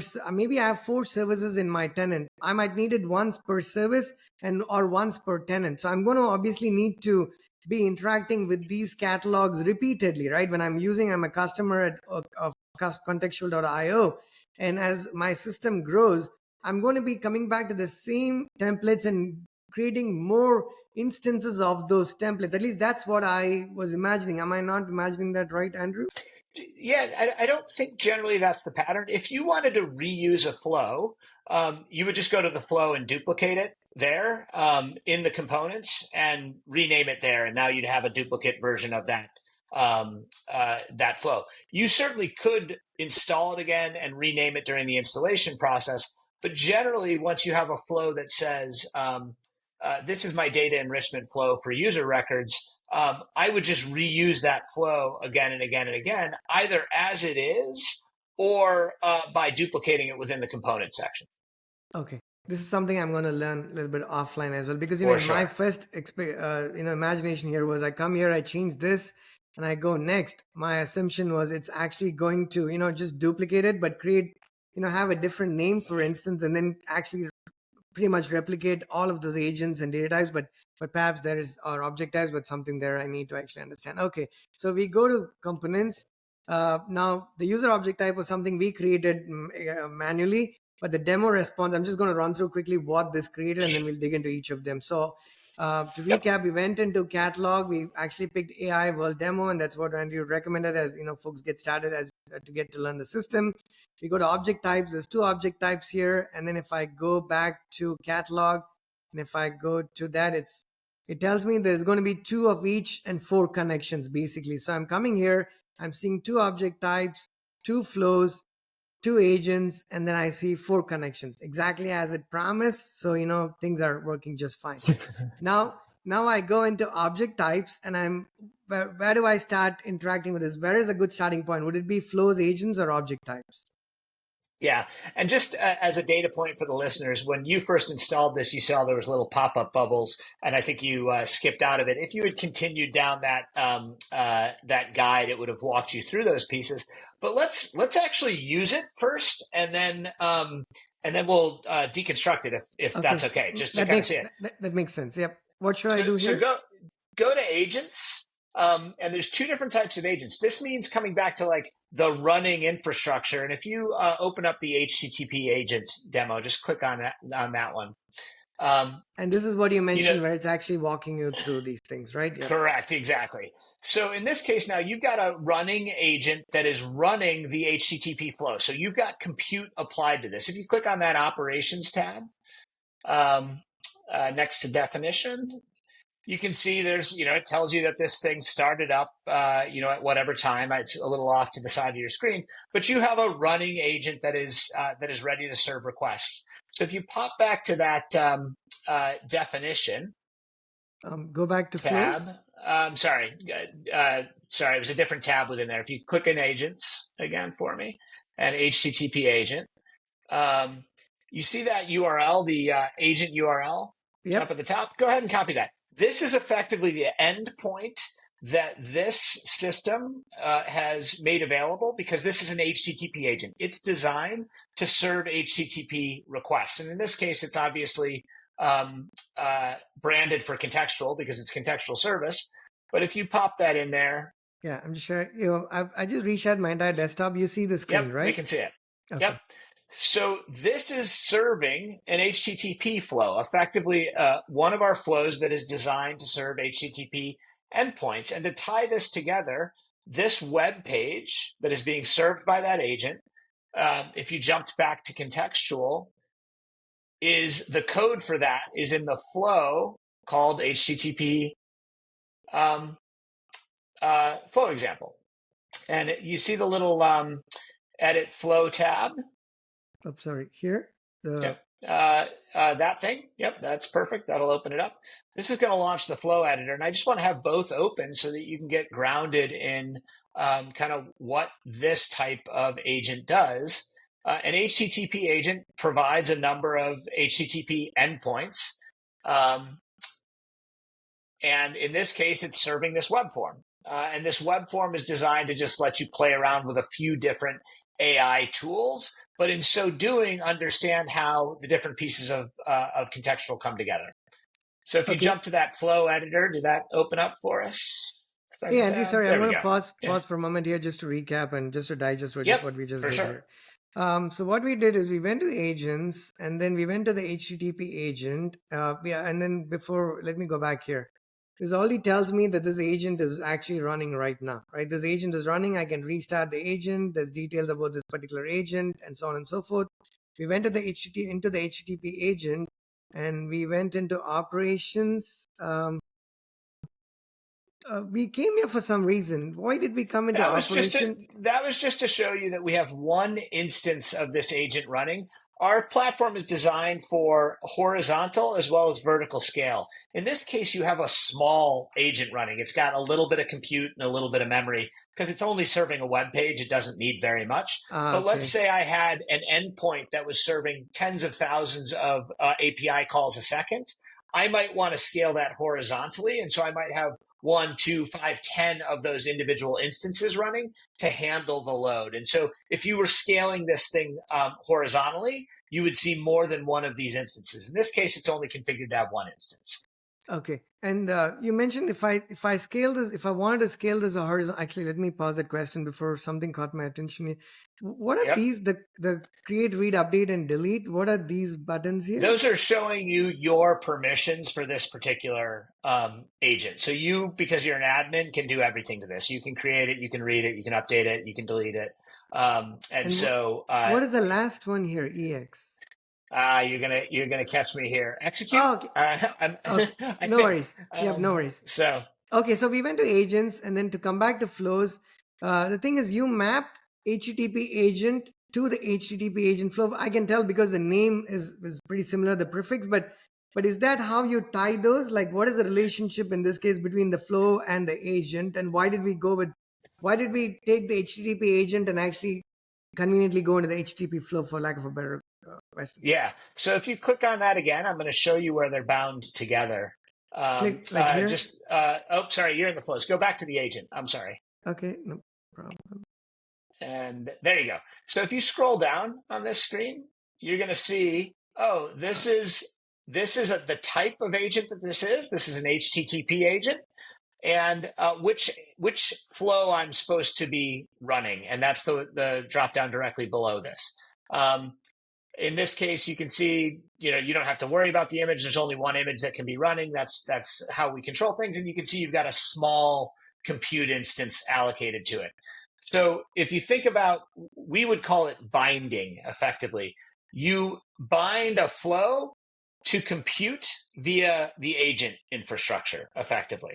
So it's when I'm ready to start paying, like you can do development in flows until all day long without paying a dime to Contextual. But when you're ready to actually make it live, make it public, make it available externally, you bind it to an agent. Okay, that makes sense. Couple of questions. One is, Yep. as we have interacted with this for the last 20, 25, 30 minutes or so with the tool, I've never had to deal with AWS or Azure or Google Cloud directly. Now, the question I Correct. have here, which I'm sure a lot of the devs have, is does it mean when we actually start consuming this is sort of a layer, a tier on top, however you look at it, that I wouldn't ever have to worry about the core, like for instance, the reason I ask is when I saw this, this is probably language that's maps to perhaps an easy to compute unit, or perhaps a Google, one of those hyperscalers, right? But do we Yes, not ever have to worry about where this Kubernetes node is part is running? I'm guessing that correct. is the case, but I just want to ask regardless. Yeah, 100%. That's part of the value. We're making it possible for you to focus on the code and the business logic, and we take care of the DevOps and the operations. When you're ready, you say what size agent this should run on, and we deploy the Kubernetes pod. And we're actually using Azure behind the scenes, but yeah, we deploy the Kubernetes pod for you, and you don't need to worry about it. And I think I'm gonna say something right there for folks again watching here. We are again at Snowpal an engineering team. We build a lot of things. We continue to build a lot of stuff, and engineering is our primary skill. So it's a double-edged sword, because sometimes when that is your skill, you end up doing what you shouldn't actually be doing. And we've caught ourselves many times in that situation where we're like, hey, you know what, this is not too difficult to build. Why don't we just build it? But that doesn't make sense, because that's not the core problem you're solving as a company. So you actually want to leverage systems that are meant doing whatever it is that they're actually starting out to do. So you can be more productive and be closer to the business problem that you're trying to solve. Now, I say this and it sounds obvious to me when I say it, my apologies, but trust me, it wasn't obvious to us. It certainly is not obvious to us when we build the next thing, because I say this, and 30 minutes later we'll find ourselves building something that we should be building.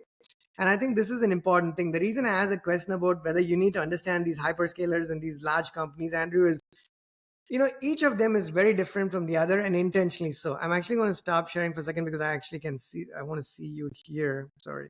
Yep.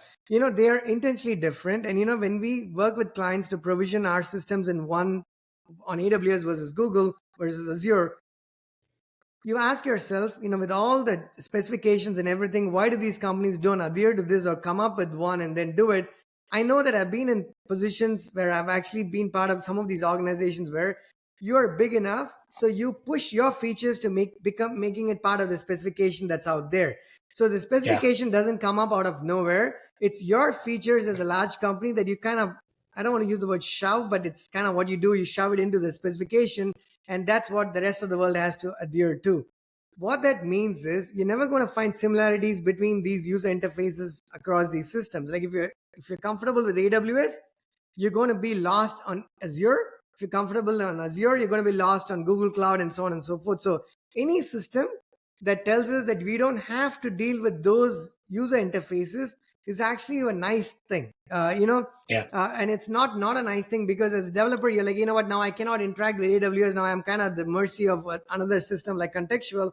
But I think that is a positive. And it is also a double edged, where you have to trust the company, the team, and whatnot. But I want to call out, say, for the fact that the more I can do everything in one place, the better off you are. Now I can focus on my core problems that I'm trying to solve at Snowpal, and not trying to figure out, do I need to go with a Spot instance? Do I need to go with EKS? Do I need to do this? Do I need to do that? Because there is never a straightforward answer. So the moment I saw the drop down, I'm like, you know what? I feel like I might never have to use those systems. But is that really true? Or there would be times where I have to kind of go provision some things on those systems and then come back to Contextual to sort of do the mapping between the two?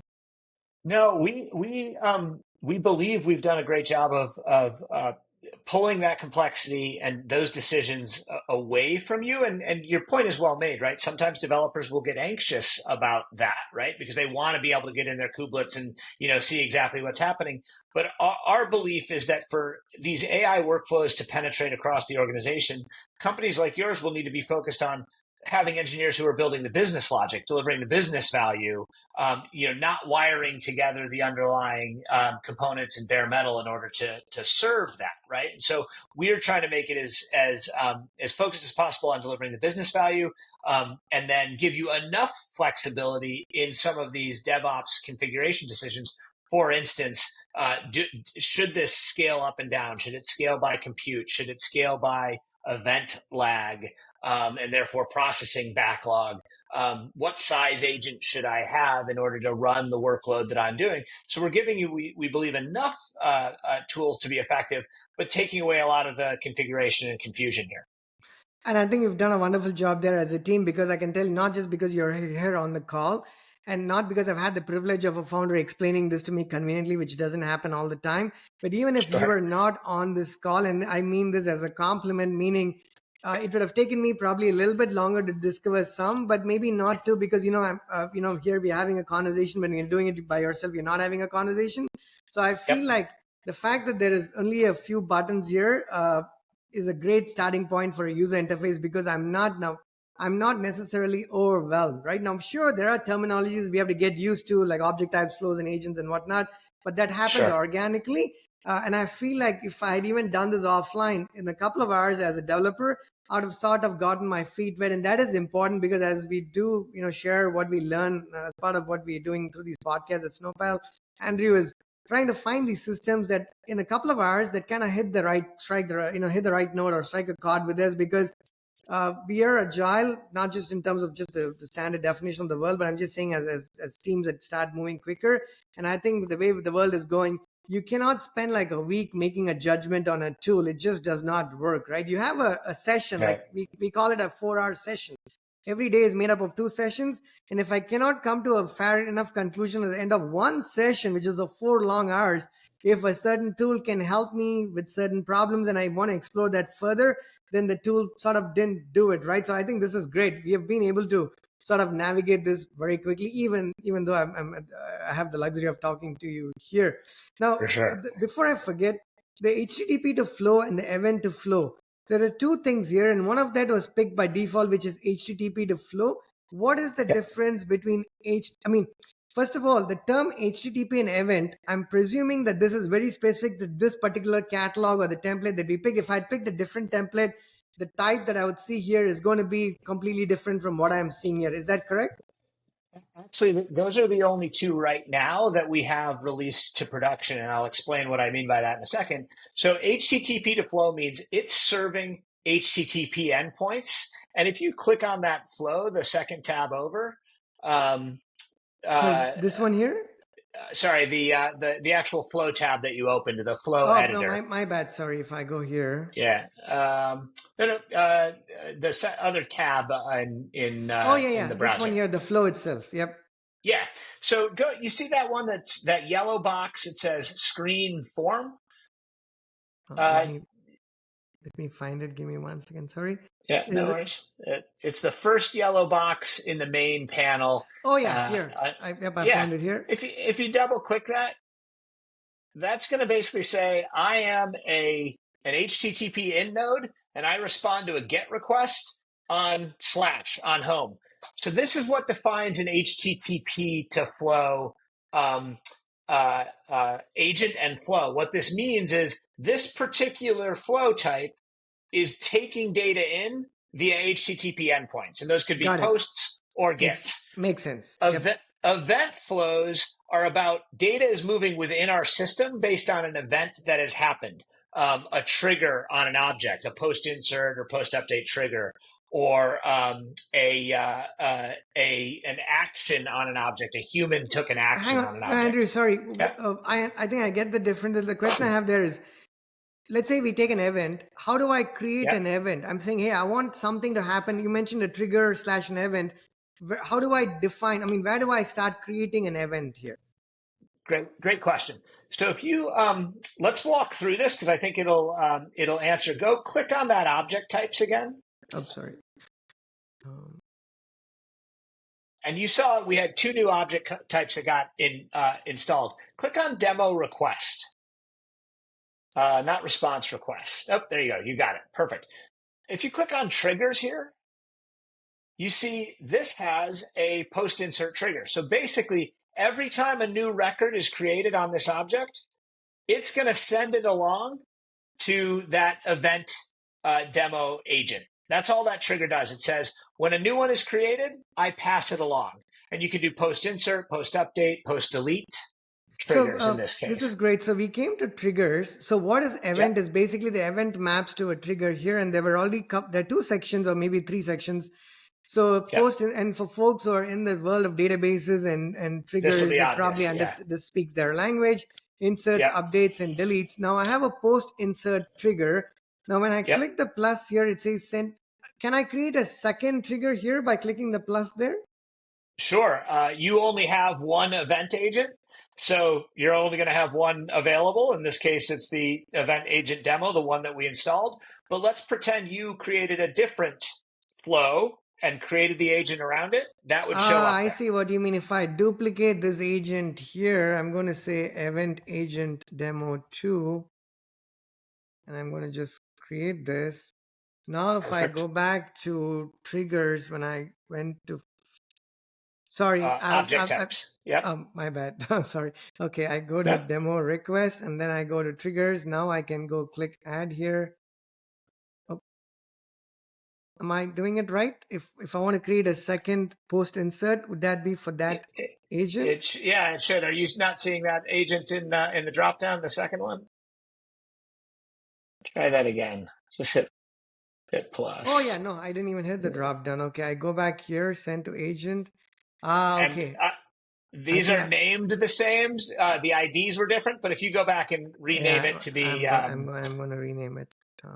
yeah, I think I'm gonna say event demo 2, save, there and you then go. go back to object types. I go to demo request to triggers. Go to create a second one, send to agent, demo request 2. I'm gonna copy that trigger name. Oops, just gonna copy the name here.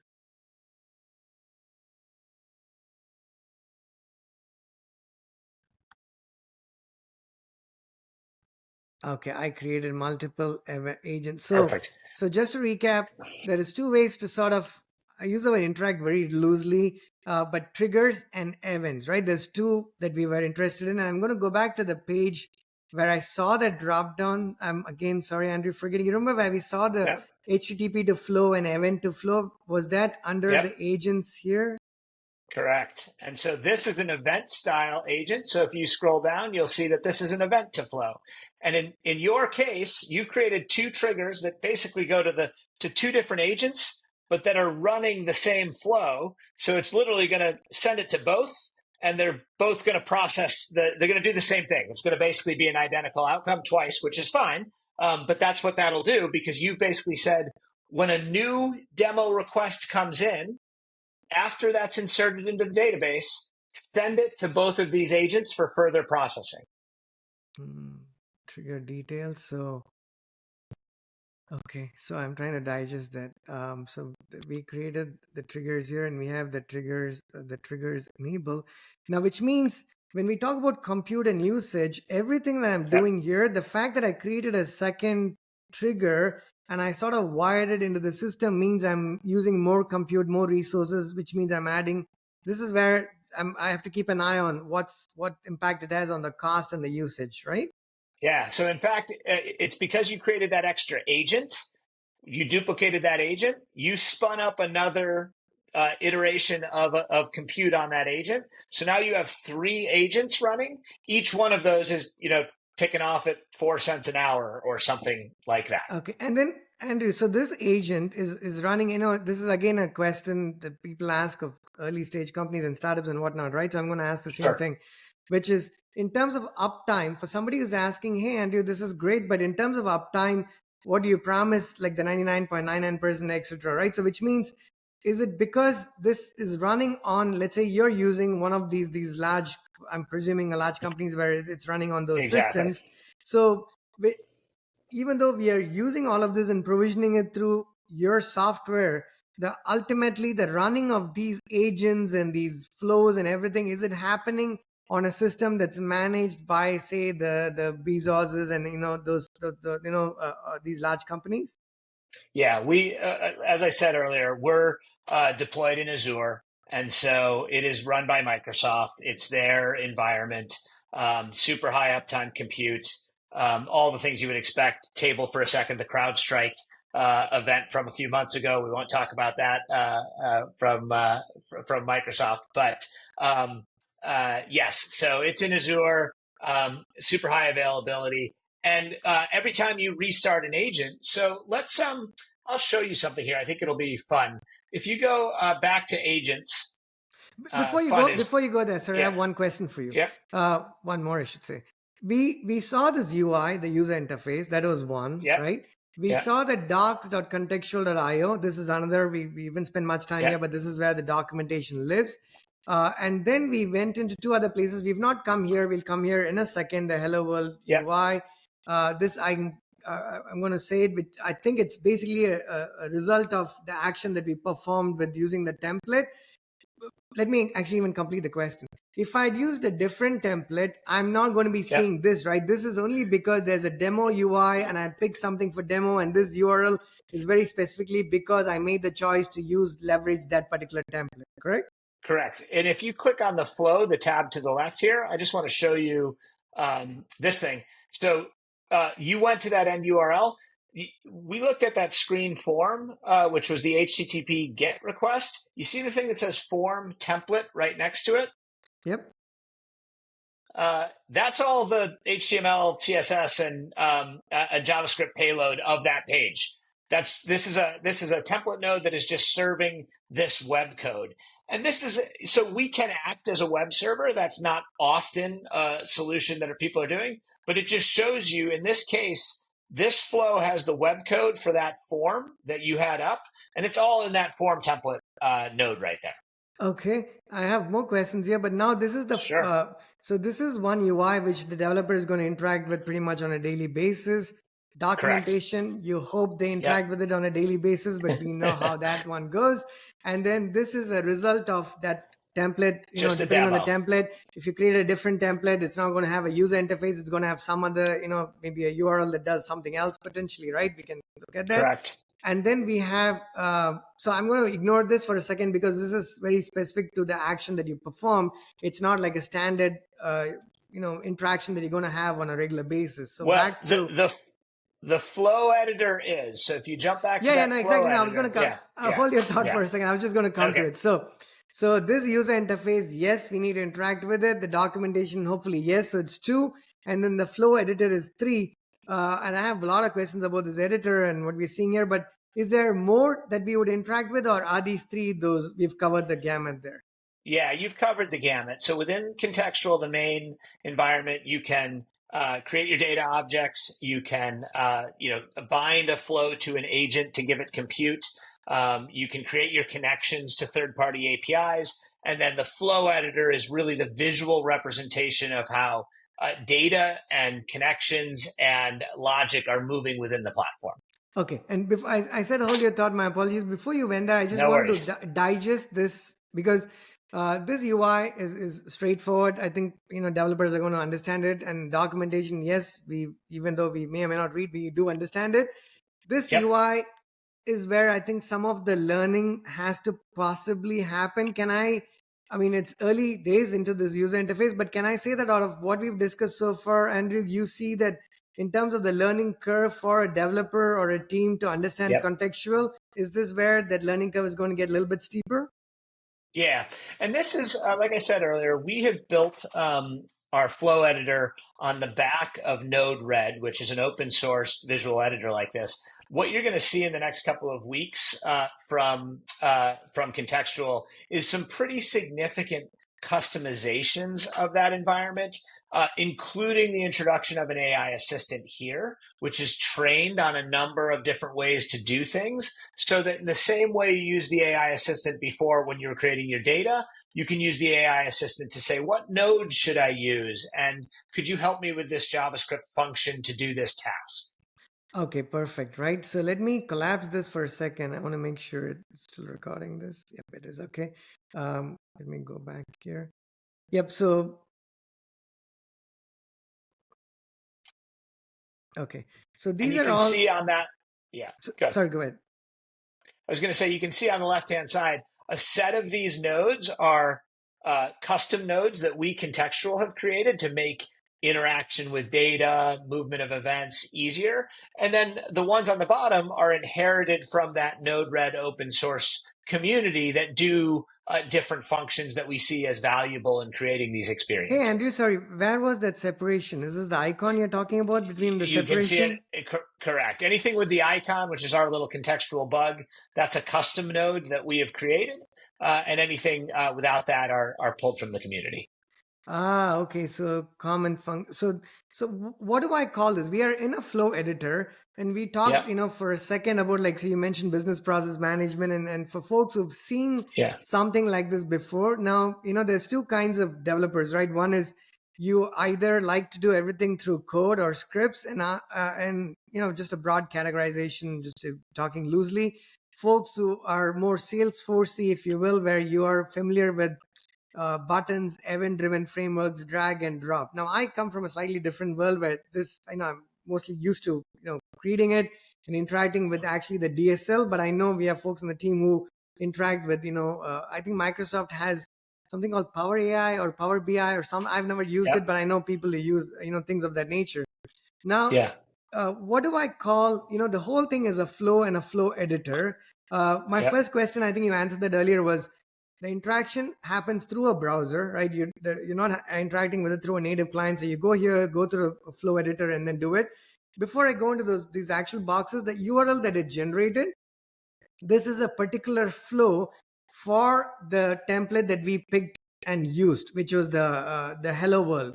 Correct. When we do this for a different template, this flow is going to start out looking quite differently, right? I mean, I'm sure the left filter nodes is similar, maybe the right info pane is specific to that flow, but this heart of this section here in the middle, Andrew, is going to look remarkably different based on what that flow essentially is, correct? 100%. And in fact, if you just created a flow yourself in Contextual, just started with a new one, this would be a blank template. You would have a blank piece of paper that you would be interacting with, and you would assemble the pieces yourself. You read my mind there. I was just going to ask that question because I would, personally, I would start there because, it's like, quoting a very random example here. There are Rails Sure. developers and there are other developers in the world of Ruby who love Ruby but don't use Rails as much. Now, we are a polyglot system at Snowpal. Ruby is one of the languages that we work on. But with that said, we use Rails, but a whole lot of Ruby without Rails. And if you come from that world, Andrew, you Yeah. probably appreciate the difference, which is Rails is one of those highly opinionated frameworks where it gives you everything that you need to start out with, but it takes a fair bit of time for somebody to get into that world because it is very opinionated and presumptuous. So even when I use Rails, I start dropping things intentionally so I know what is needed. So depending on who the developer is, sometimes you can start with an example that has a nice, beautiful flow, or you could go with an empty flow where there is nothing happening, but at least you now understand what each of those buttons actually look like. So you've answered both those questions, and you also mentioned the separation in the categories here between contextual and what comes out of the box from a different system. For instance, the I was going to go back to where I said hold your thought, but I'm still curious to know the color differences here. Are there different kinds of, the reason this is white and white versus this is like, blue or yellow and these different colors? Is it the different types of functionality that it's bringing to the table that's visually separating how it actually looks? It is. And if our chief product officer were on, he would say, you're about to see a pretty significant color change across most of these nodes to better match just our brand colors. But what you're seeing here as an example, the white nodes are comment nodes. They don't do anything. They're just providing commentary information. The yellow nodes are HTTP nodes. So they are either in the one that says OK, that's going to be an HTTP response node. It's sending it back to the requester with an OK and a 200. Um, the green nodes are logging nodes. So those are things that log information out into the logs that we talked about earlier. And that red node is a catch node. So you're exactly right. The color coding is designed, and as soon as you kind of inherit an understanding of it, you can very quickly visually see, well, what is one of these particular nodes actually doing? Wow. Okay, I get this. Okay. So you called out for again. This is awesome because it's captured and people can always pause and rewind and see the difference, even if I'm forgetting what you just mentioned there. But No this was the worries. yeah, this is the UI node, or it uses a mustache template or plain text. And we used to use mustache years ago. Okay, that's cool. And then we have these groups and if I don't want to mess with this one here, I was just going to go here to create like a new flow. But before I did that, uh, So essentially what you do is you look at these, you understand what a prepare event is, you look at the documentation, right? And then you're like, you know what, I'm going to, this is the kind of, this is, I mean, should I call each of these like objects? What is the, are these objects that we are, or Each one of events? those is called a node. Node, So okay. each one is considered a node. And to your point, if you wanted to have an additional logging node in a flow, and flows move like down the line, right? In this case, left to right. But as you see the line move, that's the movement of data through the flow. And if you wanted to add an additional step or node, you basically go to that left-hand palette, click it, and drag it onto the node or drag it onto the palette. Or I have the right click up. It looks like Or I you can can do it insert, through correct. Yeah, through a right click exactly. as well, which is very, Yeah. which I think is very convenient, because sometimes when you drag it, you end up dropping it in the wrong places. So I was just quickly looking for this. Okay, and then we saw a live view earlier. Does it mean once I provision this and it's running, and if I go to the live view, do I actually see data flow real time visually through some of these nodes, Andrew? If you are testing in here, it can highlight when it's doing different nodes. But if you just went to the form that this is serving, you wouldn't see that happening in here. That would, because this is effectively a development instance of the flow. And in fact, you can see in the upper right hand corner the little save button is on. That's because we've moved some things around. We've changed some things. So go ahead and hit save for me. I don't think you've done anything to dramatically change this. No. But if you pop back to contextual and go to the agents No, you tab, said I didn't do anything dramatic. I added a bang here to okay. No, it just depends on whether you consider that dramatic. No, I'm just kidding. I don't consider that dramatic. So go ahead back to contextual. Open up that agent. Remember, the one that's running that is the HTTP agent demo. So the middle one there, and you've changed the flow that this agent is currently running, but we don't automatically pick that up. You have to come in here and say, okay, I'm ready for that new code to be running. And you see that right there. It says, okay, you just moved it from version 20, which is what it was when it was installed, to 21. And now if you restarted this agent, it's going to pick up your change where you change the response code to okay bang. And if you go to the operations tab for me, Oh, here at the top. Yep, scroll yep. up to operations. You're going to see here now, if you scroll to the right on this list, one of these nodes is pending and one is running. It's spinning up the new node that's going to run the new code. And as soon as that's up, it's going to shut down the other one. So you get a zero downtime deployment of this. And that can take anywhere from 10 to 30 seconds, depending on how Kubernetes is behaving in the second. But it'll eventually, the pending one will go to running. The running one will go to shutting down, and it'll disappear. And now your new node, your new flow, the new code that you wrote with the little bang is running. Okay, perfect. And the one thing I want to call out for is when you're changing it functionally is when you would typically do it. When in my case, I just changed it, added a bang, which doesn't make any sense to re-provision it, right? So even though it's actually quote unquote a new version, you wouldn't never re-provision because it doesn't make any Yeah, functional difference. And this is just a UI that you're interacting with. But in your correct. example, we make some changes. We change how the flow happens. We fix a bug, for instance, and then we do it. Now, I know I said hold your thought there. I don't know if you still remember where I asked you to hold your thought, but before you go there, uh, is there a DSL or a JSON, a representation of this flow? Meaning, if I want to look at the flow but not through a visual editor, if I want to sort Yeah, of interact with this flow outside of a visual editor, am I able to do yeah. that? If you look at the little hamburger menu in the upper right, the three lines, you can export the full JSON of all of these components, individual components, etc. And you can also import as well. Okay, I go here. I open the flow. I go to open in. I'm going to say open in notes. Open in. Okay, and I'm going to copy this. I'm going to go to I have a JSON editor extension here, but I like another one. Okay, cool.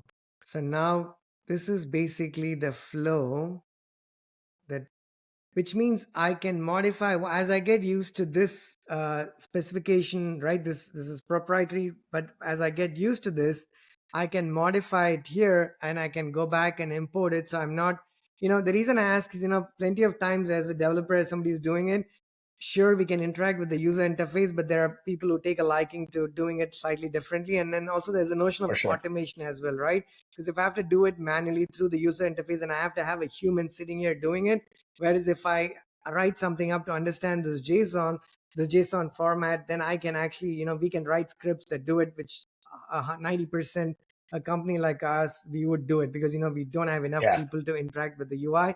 I think so that functionality is actually super useful to be able to And export it here and import it, which is awesome.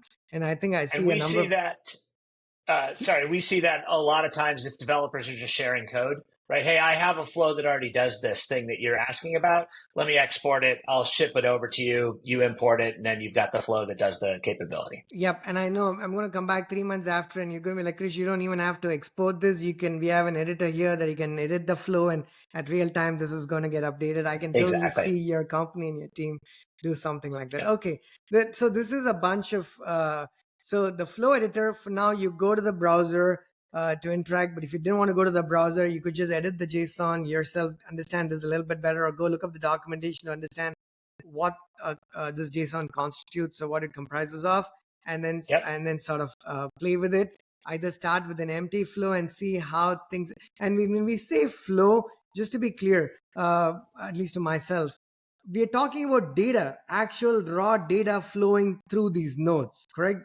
That's what we are That's saying, exact. right? That's exactly right. So if you in that Hello AI world UI, if you want to open that tab, let's just go ahead and do it, and then I'm going to come back and explain this. So just choose, Rapid API classify is fine. Say, I don't know, say whale, give it something to classify, Sorry, what should and I write here? whale, or something that has a characteristic. And then in classes, say, small, big, or large, comma Okay. separated. Okay. Well, give it multiple classes. Oh. It's going to classify this. The AI is going to say, which it is, and hit send it. And I don't know if the spaces matter there or not. We'll see. But so if you go back to the flow now, what happened is that first chunk, that group, the form screen group info, was just the UI. That's all that was. The second group is that submission button that you just clicked. So the payload of that second group that says form submission group info, its job is to process the event that you just submitted. In this case, you submitted an event that said, I'd like to call Rapid API classify and give it the value whale and tell me if it's small, big, or large. Well, the first thing that happens in that flow, right after that logging one, if you remember greens or logs, you see that create request object? Right. If you remember, we had an object that was installed called demo request. And the first thing that happened here is it says, go ahead and add this thing to demo request, add that record in. So just like that, you've created a record in the database. And secondarily, if you remember, that object has a trigger on it that says, after you create a record, fire it off for further processing. Correct. And so if you go back to the contextual main tab, okay, and go to data, go to under records. Under records, yep. Yeah. And you see demo request. You have one record in demo request, and that's the one you just submitted, right? So that record got created because of that create object node that was in that flow. So that's kind of how you tie these things together. And then secondarily, you fired it off to two different agents, actually, whose job was to then call Rapid API and actually say, hey, is a whale small, bigger, or large, bigger, or small? Okay, I'm going to say response detail. And we intentionally now bring you back into contextual so that you can see this. Oh, undefined. It didn't like that, and I think it might be because we fired it off to two different agents. But let's check our logs. Let's see why this thing didn't run. Okay. Go to all logs here. and go to messages. You see you're on sessions here. Click on messages, which is right next to sessions at the top of this list. Okay. There you go. And I'm just looking to see if there's an error here that would explain why why it didn't But this is already process some, through. just to call out for it. So we are Yeah, looking at the logs here, right? So earlier it was empty because there was correct. nothing happening here. Now we have Correct. something look at we go, because it's worth mentioning this.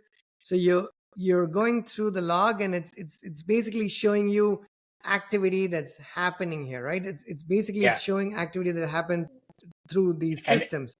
Uh, my gut is because there was no spaces in between that. Rapid API said, I don't know how to classify this because I don't see the distinction of the classes. That's my guess. But you can see this is saying false log. If you actually click on one of those again, open up that log, you can see the name of this says false log. We right. would be able to go into the flow and see where that node is. Where's false log? What was the flow it went down that caused it to end up in a false status? I see what you mean. So just to digest what you just showed there. So we Sure. provision and ran this. We made some selections through that user interface. We click submit. It After I did that, it actually brought me back into the platform, into contextual IO, and things that have happened. If things didn't happen, at least we see the log. We start debugging here, right? That's kind of where we started with the flow. The thing I want to ask before my computer died of charge here, Andrew, Yeah. is it how to read this flow? I was Yep. initially reading it sort of, I know there is this, I don't know if it comes through in the video recording and the video share, but yeah, now you can see it, right? There's like this dotted area that's around there. So this, Yeah. how do I, so this is like this dotted section here, how do I dissect Think this? about those. Is it top Yeah. to bottom, left to right? And if you could just tell us how to read Sure. this. So we in these examples, we've tried to group things together that provide consistent features. So in the case of this one, this is for test data. This is to insert test data. That's actually linking down to down there, but we've used what is called a link in and a link out to make it look a little cleaner. The reality is that line exists. It's going to flow down there. So generally, you want to follow the path of the line. That's the path of data being passed from step to step to step in the in a flow. So generally, left to right, following the path of the line is how to think about it. No, but so Andrew, where does it start? I see if I call this a section, I see one, Yeah. two, three, four, and Yeah. then there's nodes within that. So do I go Yeah. left top? It starts at the very beginning here, right? It starts at the very. Oh, I think I hit run test, That's but okay. but You threw a test in. That's perfectly fine. So think about this one though, as since it's an HTTP flow that's serving a web page, it's actually tied to a human's action. So the first thing when you loaded that web page, you hit the get node there. So you did the middle one, the form screen group info. When you hit submit, it went to the one below that because that was the submit endpoint and started at the form submission group below that. So in these cases, I see what you mean. Okay, I got it. You answered my question. You're saying since this yeah, is a UI flow, it's different from what some other flows might actually look like. But since the UI flow, I did a human action here. I entered something. I clicked submit, and then I did a form it submission. For starts instance, there. it starts there. Correct. And so if you go and let's open up the event flow, the one that's doing the processing after that trigger. Oh, sorry. Um, so if you go to components back in the main contextual. Okay, I go to So if you component. remember when you installed this, you got two different flows. One was the Right. HTTP flow, and the other one's the event flow. So let's go ahead and open that one up, the event flow. And this one is going to start with an event start node. Always, every single time they start with an event start. That's when the event comes in to the agent, to the flow, and process through. So in this case, once this opens up here, it actually starts. You see where it says event start? Everything to the left of that is for testing purposes. it starts with that blue box that says event start. So as soon as you hit submit and that request was created, the trigger fired, and the trigger said, here is this event, here's this payload. It's your job to do what's next. And so if you click on, you see the little white Hey Andrew, link out sorry, next to event start. I'm Yeah. actually I'm lost here. My Yep. machine's dying. So I'm gonna bring. Can I bring my charger because I still have. I want to Sure. understand this flow. This is, Yeah. I'm so absorbed absorbed in this. No worries. This is the first time I think I'm running out of charge during a podcast. I Literally, love it. it's yeah. Okay, give me. This is awkward. So folks, apologies. I'm gonna just stop sharing for a second. It's gonna take me like literally a second to do this here. I'm gonna be right back. No problem.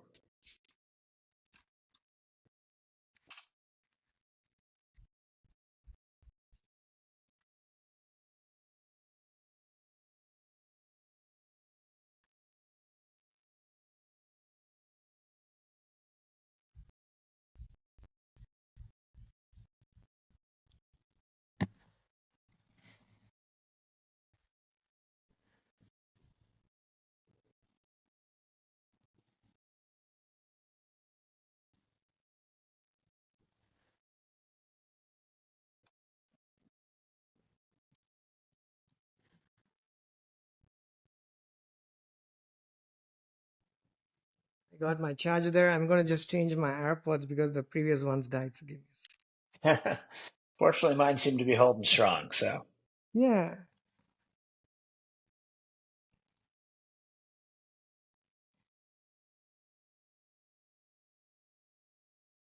Okay, I changed my AirPods. I don't know if. I can hear you fine.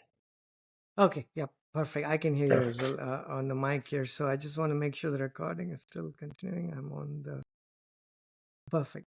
Okay, folks, sorry about that. So let me go back and share how I feel better prepared to ask what I was going to ask because I felt a little bit like fish out of water when we opened this flow No here. worries. Um, there are two flows. The Yep. flow UI is similar, but the flow is different because this is an entirely different flow. So now we used a UI like an AI hello world, and it ended up creating two flows. One was an HTTP flow, and one is an event flow. And since it's an example, you have two flows. But even in the real in a real life, you could have a service that requires different kinds of flows, right? So you could have four flows, three HTTP flows, and one event flow, right? As an example. Now, Correct. before we go into the For event sure. flow and look at it, Yep. why do I have I mean, I can see having one of each type of flow like HTTP and event, Andrew. So why would I'm thinking aloud here. When would I need multiple flows of the same type that's tied to a single service? Um, so oftentimes when you want to do parallel processing, you might have different flows that are doing different actions. So one client, as an example, simultaneously when they do personalized proposals, and those personalized proposals consist of some fixed math that's a budget calculation for how work is going to be done, as well as an AI tool that is actually generating some custom content for the proposal. The AI tool can take 30 seconds or so to complete. So they parallel process that, right? They send one thing to a flow that's doing the budget calculation, one thing to the AI flow, and then when they're both done, another flow picks up to complete the proposal. And so it can be division of labor, parallel processing. Certainly, if you have an AI response that's taking a while, you wouldn't want like a website to be waiting for that. You might want to be doing that separately so that you can handle just HTML requests or HTTP requests, real time without delaying waiting for an AI response. Okay, makes sense. So which means you mentioned, am I thinking scalability there, or is that not scalability? Is that I think part of it's the? I think it's efficiency of processing, separation of concerns. Have your code do the thing it's individually responsible for. Not backing up multiple sets of processing. So I'll give you another live example. We have a client who has a machine learning model that is operated within Contextual that does predictions for a wage rate for a certain type of job. That machine learning model can take 10, 15 seconds to chunk through and make its prediction. Meanwhile, because they're looking for job rates, they have a second function that goes out and actually scans job listings and processes them through AI and then compares the two. It compares the machine learning prediction with what kind of real job listings look like right now and brings them back together. And so in that case, they didn't want serial processing because each of those steps could take 5, 6, 7 seconds. But by parallel processing them, the whole thing only takes the longest time of the longest running time of the longest processing step. Okay. So I was going to say, is there also a design? There's two questions. A design aspect to this. Can I, if I'm able to solve a problem using a single flow but a very complex flow, can I, as a developer, would I be making a decision to say, hey, Krish, you know what? Let's break this down into multiple flows to keep the design simple, or is that not typically the case? I think 100% design simplicity. The trade-off, of course, is cost. Each time you create a separate flow, you have to bind that to an agent, and then that's consuming compute. So the trade-off is design complexity, design simplicity, parallel versus serial processing, and the costs. We are not opinionated as to how our developers architect their software, because if you want to save cost and put it all in one flow and only pay 4 cents an hour for that agent, by all means, that's a perfectly reasonable model. I think it's an important model to mention because we find ourselves as a startup in that position all the time. So a lot of our architectural decisions also stem a fair bit, I want to say, not a lot, a fair number of those decisions stem from how much is it going to cost us, right? But if you're a large organization, typically you have a lot of money that's not driving a decision. That's why, many years ago when I quit to work for smaller companies, many years ago, I realized you're going to learn something slightly differently, but it's actually going to be useful for n number of reasons, which is, do you make architectural decisions based on cost? Because if you read a book on architecture, I really doubt it's going to say that, hey, you know what, Krish, make your decision based on price. But the reality of the situation is you cannot, right? You're going to have to, whatever you mentioned there, I might convince myself to pack more things into a flow, even though it's not looking pretty, and you're going to come up with different ways to make the flow pretty, despite the fact that there's more that's making up that flow than there should be in the first place, right? So that makes complete sense. Yeah. So you're saying you can either be a design decision, but there's a cost factor associated with that, or you want to have parallelism come into play. But my question to you in that context was going to be, within the context of a single flow, I have a bunch of nodes. We looked at a flow that's UI based, so maybe I can ask my question very well there. If it is not a UI based flow, Andrew, can I have a flow with different sections which are working asynchronously, or the fact that everything became part of my flow means that things are going to move from one node to the other in a very synchronous fashion? You can do splits and joins within a flow where it splits out and runs separate processing and then joins back when all of those subflows are completed. So you can certainly split out and run across parallel process actually within a flow. In this case, you're looking at a single tab, and that tab is labeled form example flow. If you click that, there's a plus sign kind of directly above the white box that says error handling group info in the upper right-hand corner. Up to the right of that is a plus sign. Yeah, this one that here? thing. Yeah. So there, you just added another flow tab.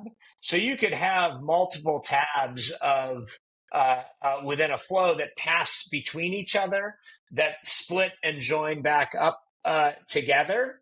Now, if in terms of event processing, though, the flow is linear. So let's say you had to process, No, Andrew, sorry, you yeah, went a little bit too fast yeah, for me there. So I didn't sorry. even know we could open a different tab here. So which means if I have, this is one flow with two different tabs, and let's pretend that I duplicated this exactly or to some form or shape. How does the request, how do things move from one to the other? I mean, to me, there's a UI tab, but there are two tabs in a flow. How does this flow actually execute? Yeah. So if you go back to the main one, all events will start. Well, this is the HTTP flow. Can we go to the, let's go to the event flow. All events enter this flow at that event start. The blue node that you see there, it says event start form data. It's the third one to the right. Okay. So that one. every single event is going to come in and start processing through this flow um, uh, uh, from that point. If you wanted to be processing, let's say this flow took, a millisecond to process, and that was perfectly acceptable. The trigger that you created that passed things into this flow is actually dropping a message onto a pulsar topic under the covers. It's a message bus under the covers. So this thing is just going to pull messages off, fully process them, and then pull the next one, pull the next one, pull the next one. So let's say this flow took 10 seconds to process, and you needed to process 10 million events an hour. You would have to do horizontal scaling with those agent instances so that you had more of these running to process those events. So I think I'm answering your question, which is as soon as an event enters here, it has to fully complete before the next one is going to get picked up and processed off that topic. So if I had two, let's pretend that I had exact the same flow. I had it on a second tab here. Yeah. Does it mean each of them is kind of being is executing at the same time? I'm making it happen in parallel. Is that what I'm achieving by virtue of that? No. So because there can only be a single event start node, you couldn't have a second event start node on a separate tab because that would actually be a separate node. And you have to choose one place that starts this processing when you create that agent. Now, if you said to that agent, I want 10 instances of you, you would effectively get 10 instances of this one flow tab. So the secondary tabs are good for things like organization, subflows, things that you just, it's an organization activity, really. Okay. But when I have nodes on the second and the third tabs, they are also part of the execution, right? They are also executing. So long as they are linked. So if you go back to the flow one tab, right, you can see that event start. If we just follow the line, it goes to a link out, and that link out moves the event down to that first sort AI agent. Go ahead and open that sort AI agent. Okay. This is a simple sorting that says, which agent did the person who submitted this choose to use? If you remember, you chose Rapid API Classify number 1, but let's say we'd chosen Anthropic, it would be number 3. And then if you close out of this, you see 1, 2, 3, 4. There are 1, 2, 3, 4 outputs of this. So this is splitting the event based on what just happened. Number 3, you can see if you follow the little line, goes down the line to a processing set of code that is there. That's the Anthropic Claude processing code set. And so if the event had followed that, it would now be down here, and it's going to step through each one of these other nodes connected by that line until the processing is complete. If you open that first one, it's going to be a basic JavaScript function node. It's going to manipulate the payload of the event with some JavaScript before passing it along. And you see at the end that return message, right? That's what passes the message along in every single situation. Okay, I think I've followed you for the most part there. So I have a couple of questions, but we went through this flow, right? This I understand. So let's say I have something else on the second tab. When will that come into play? You would have to link to it from a previous node. So again, think of tabs as kind of organization. You could create a link out on this tab and link into the other tab. In other words, I could have one tab that looks super complex, or I could break this. In other words, I could have broken this exact flow one into 5 different tabs because I did not want to see all of these nodes on the same page, essentially. You got it. If you copied that whole thing to the second flow, it's just it's passing along. It's a visual organization. Okay, I feel better. Okay, I understood. Okay, now the other thing I noticed here, right? This is interesting. So Anthropic, it was in the news actually. I think they made $1 billion, and I think they valued at like 40 billion or something like that. The Amazon invested in them. So let's say I don't know anything about Anthropic. I've not created an account on Anthropic, but by virtue of using Contextual, I'm able to leverage Anthropic even without setting up anything, right? I don't have any, I've never even gone to the user interface. I haven't looked up their documentation. That's because you guys actually have support for Anthropic. Am I saying that correctly? Well, so in this demo, yes, because what we have done is provided a proxy to the API keys that we own, and of course we have rate limiting and protections. So I don't want anybody on there to be like, "Oh, we're going to go and burn their Right. Okay. Anthropic No. charges." You're not going to. Um, uh, uh, Generally, though, you see the send to Claude API, that second yellow box. If you double click on that, you can see API ID. That's demo Claude chat. That's the connection. You remember we got 4 connections when we installed it? That's Right. one of the connections that we installed for you.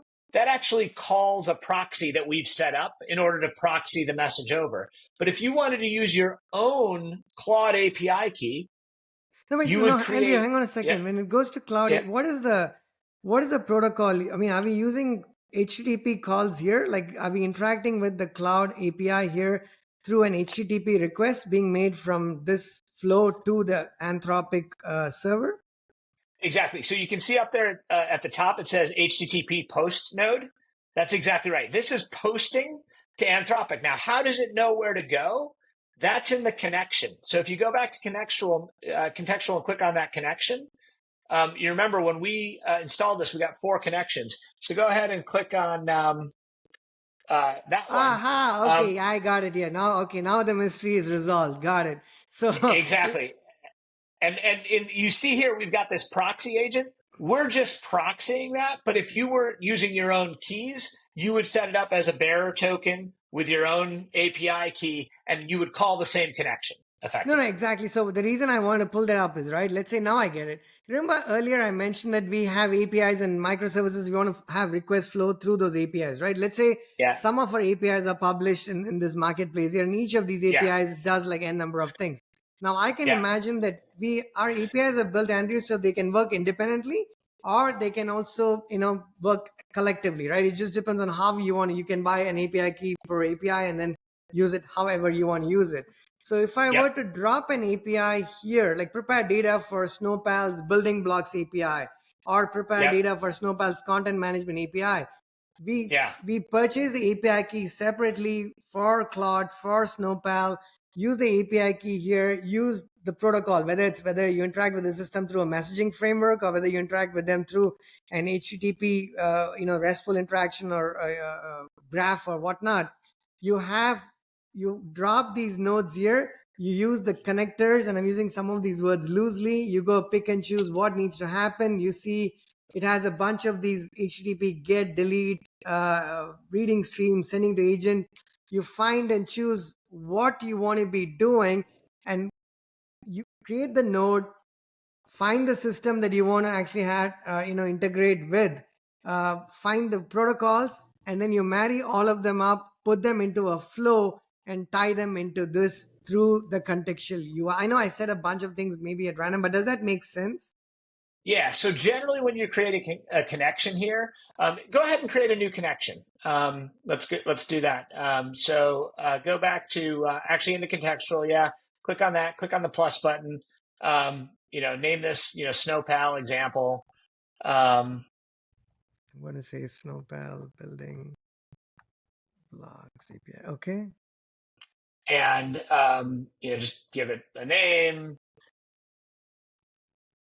And I don't know what the actual type of interaction that is. Okay, so this is basically saying the connection type is asking whether it's, what is it, basic is endpoint username and password, whether using a bearer token.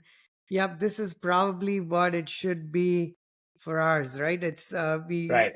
we also support But through messaging, but let's say, so I would pick the actual URL. Like if I were to go, for instance, let me see if I remember. If I go to building blocks API, and then it's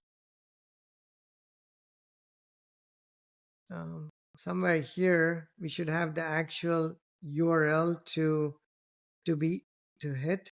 Oh my God, I'm trying to yeah, find that. exactly. So depending on the type of this, you would give it, what is the endpoint? Okay, Uh, instead of picking Go, I'm going to pick HTTP.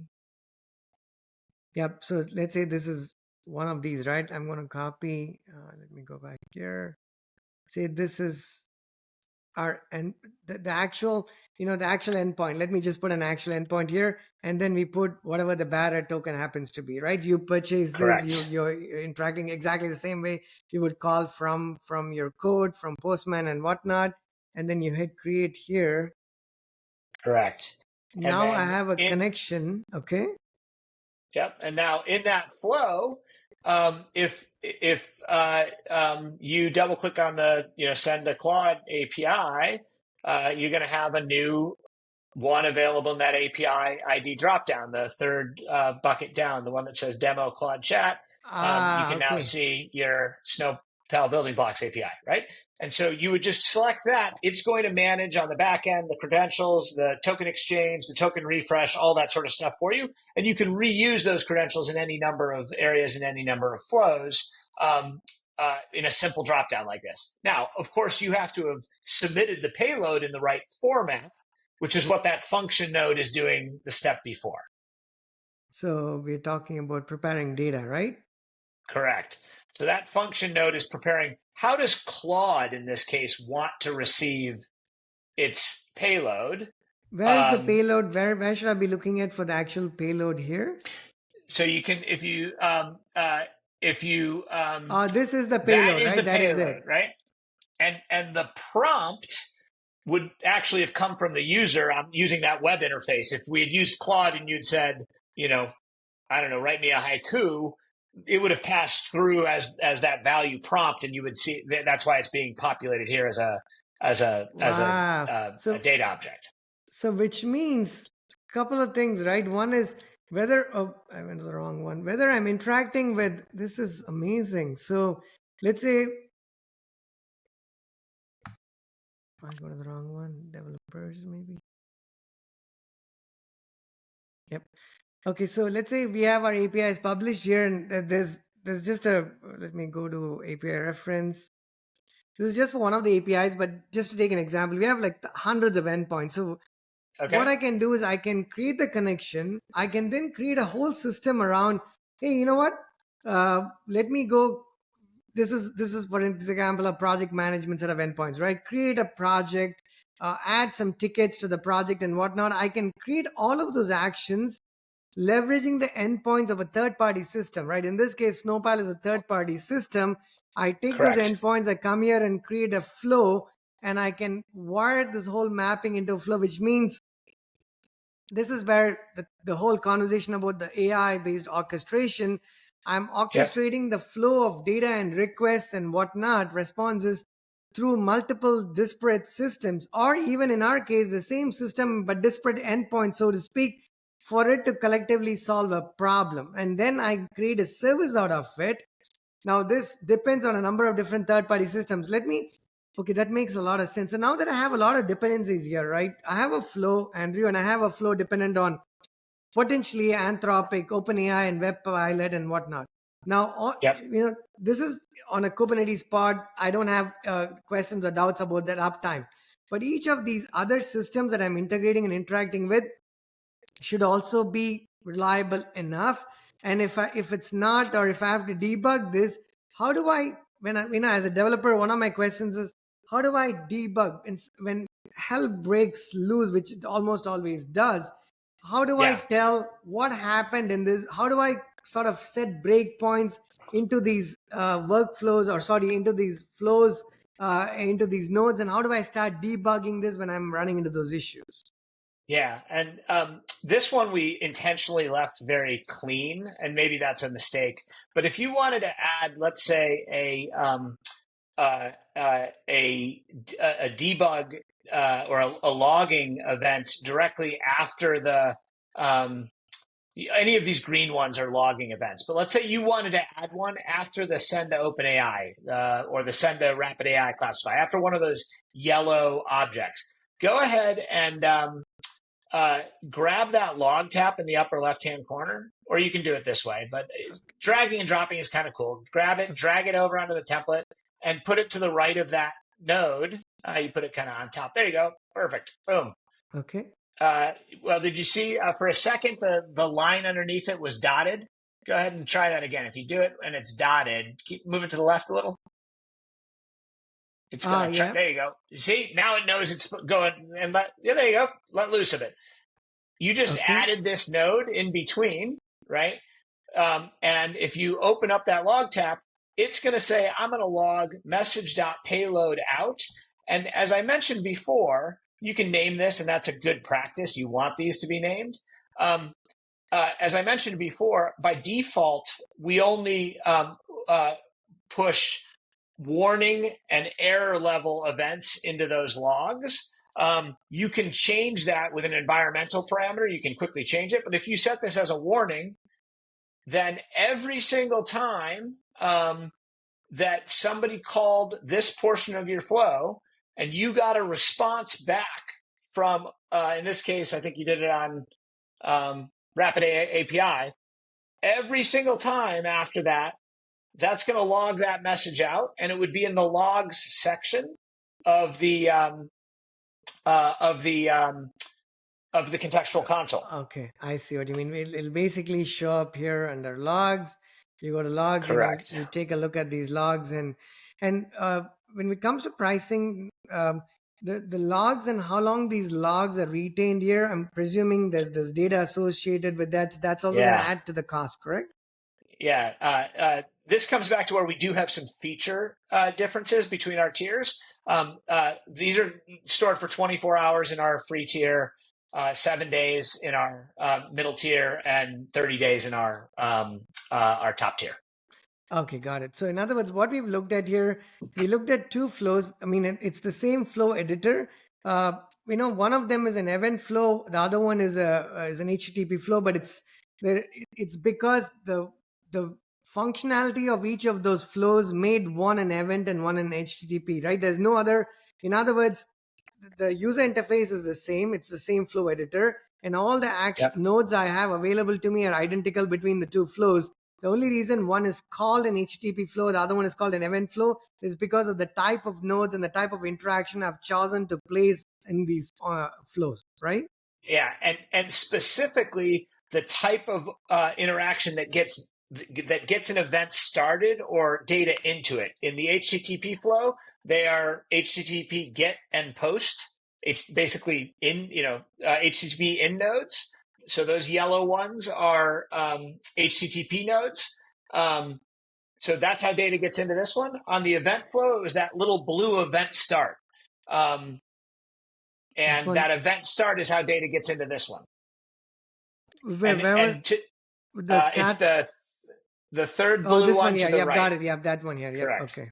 And all that says is this is where I start. I get going from here and move along from this point. And the way I like people to think about it is you use an HTTP flow if data is coming in from outside the platform, either because somebody's interacting with a web form, or you might have a number of endpoints that you've created for machine-to-machine interaction. Like in this You case use here, it. right, where I showed you that you're interacting with a snowpal system, for instance. Correct. Well, in this case, I might call that. Let me give you an example. Let's pretend I had a system that took support phone calls and transcribed them. It inserted the transcription into contextual via an HTTP post. Just the whole payload came in on JSON. Maybe the first thing we would do is go to OpenAI and say, what's the sentiment of this phone call? Is the customer upset or not? And if the answer was yes, we might then say, we need to create a ticket in the Snowpal system. So then go ahead and create a ticket in the Snowpal system. The exchange of those internally would be events moving through the platform. The first event would be the recording of the transcription. Right. The second Okay. event might be the conclusion from OpenAI. And the third event might be the successful creation of a ticket in the Snowpal system. Okay, which means in that case, did we sort of merge the flow and the event, meaning, I'm sorry, the HTTP and the event, meaning a single flow can sort of play both those roles? You could certainly, in your HTTP flow, instead of doing what we did here, where we write the object and then have a trigger that then is picked up by an event flow, we could have certainly done all of this in the HTTP flow, just because it would have processed through. The reason we built it this way was to explain both paradigms to new users effectively. Okay, I think makes a lot of sense. So just to recap some of that, right? So what we've looked at it in rather detail, and you mentioned you're not technical, Andrew. I'm not buying that for a second, not for a second. So so this is awesome, right? It's very clear as to what this is, and just in my mind to digest this, I think I'm a whole lot more educated like a 2 hours later than 2 hours ago. But I'm pretty convinced, even if I did not have you in the call, I mean, you obviously did a brilliant job, right? What I'm trying to say is the tool, sure, there are questions you're going to have. I had a lot of questions and you already answered them. So that's going to take a little bit of discovery. But yet, I think the overall gist of what is there, right, in terms of being able to have a flow, was there. I mean, now I'm not going to lie. If you were not here, a lot of this I would have still had to dig deeper and find out. Sure. But the idea here is, just to recap, if you forget everything else from this call, I want to say, let me share my screen again. I want to just do a rapid recap of the system here. Yep. We looked at the contextual. I signed up for an account. That is a free account. You get $25. It's by usage. So I signed up for it, got an email, confirmed the account, and then I logged in. The first thing I did was I had to create a tenant. It took no time to provision that tenant. A tenant is, you can look at it like as an environment. You have dev, test, staging, and production for a company like Snowpal, or your managed services provider servicing multiple companies in multiple environments. You could create multiple tenants.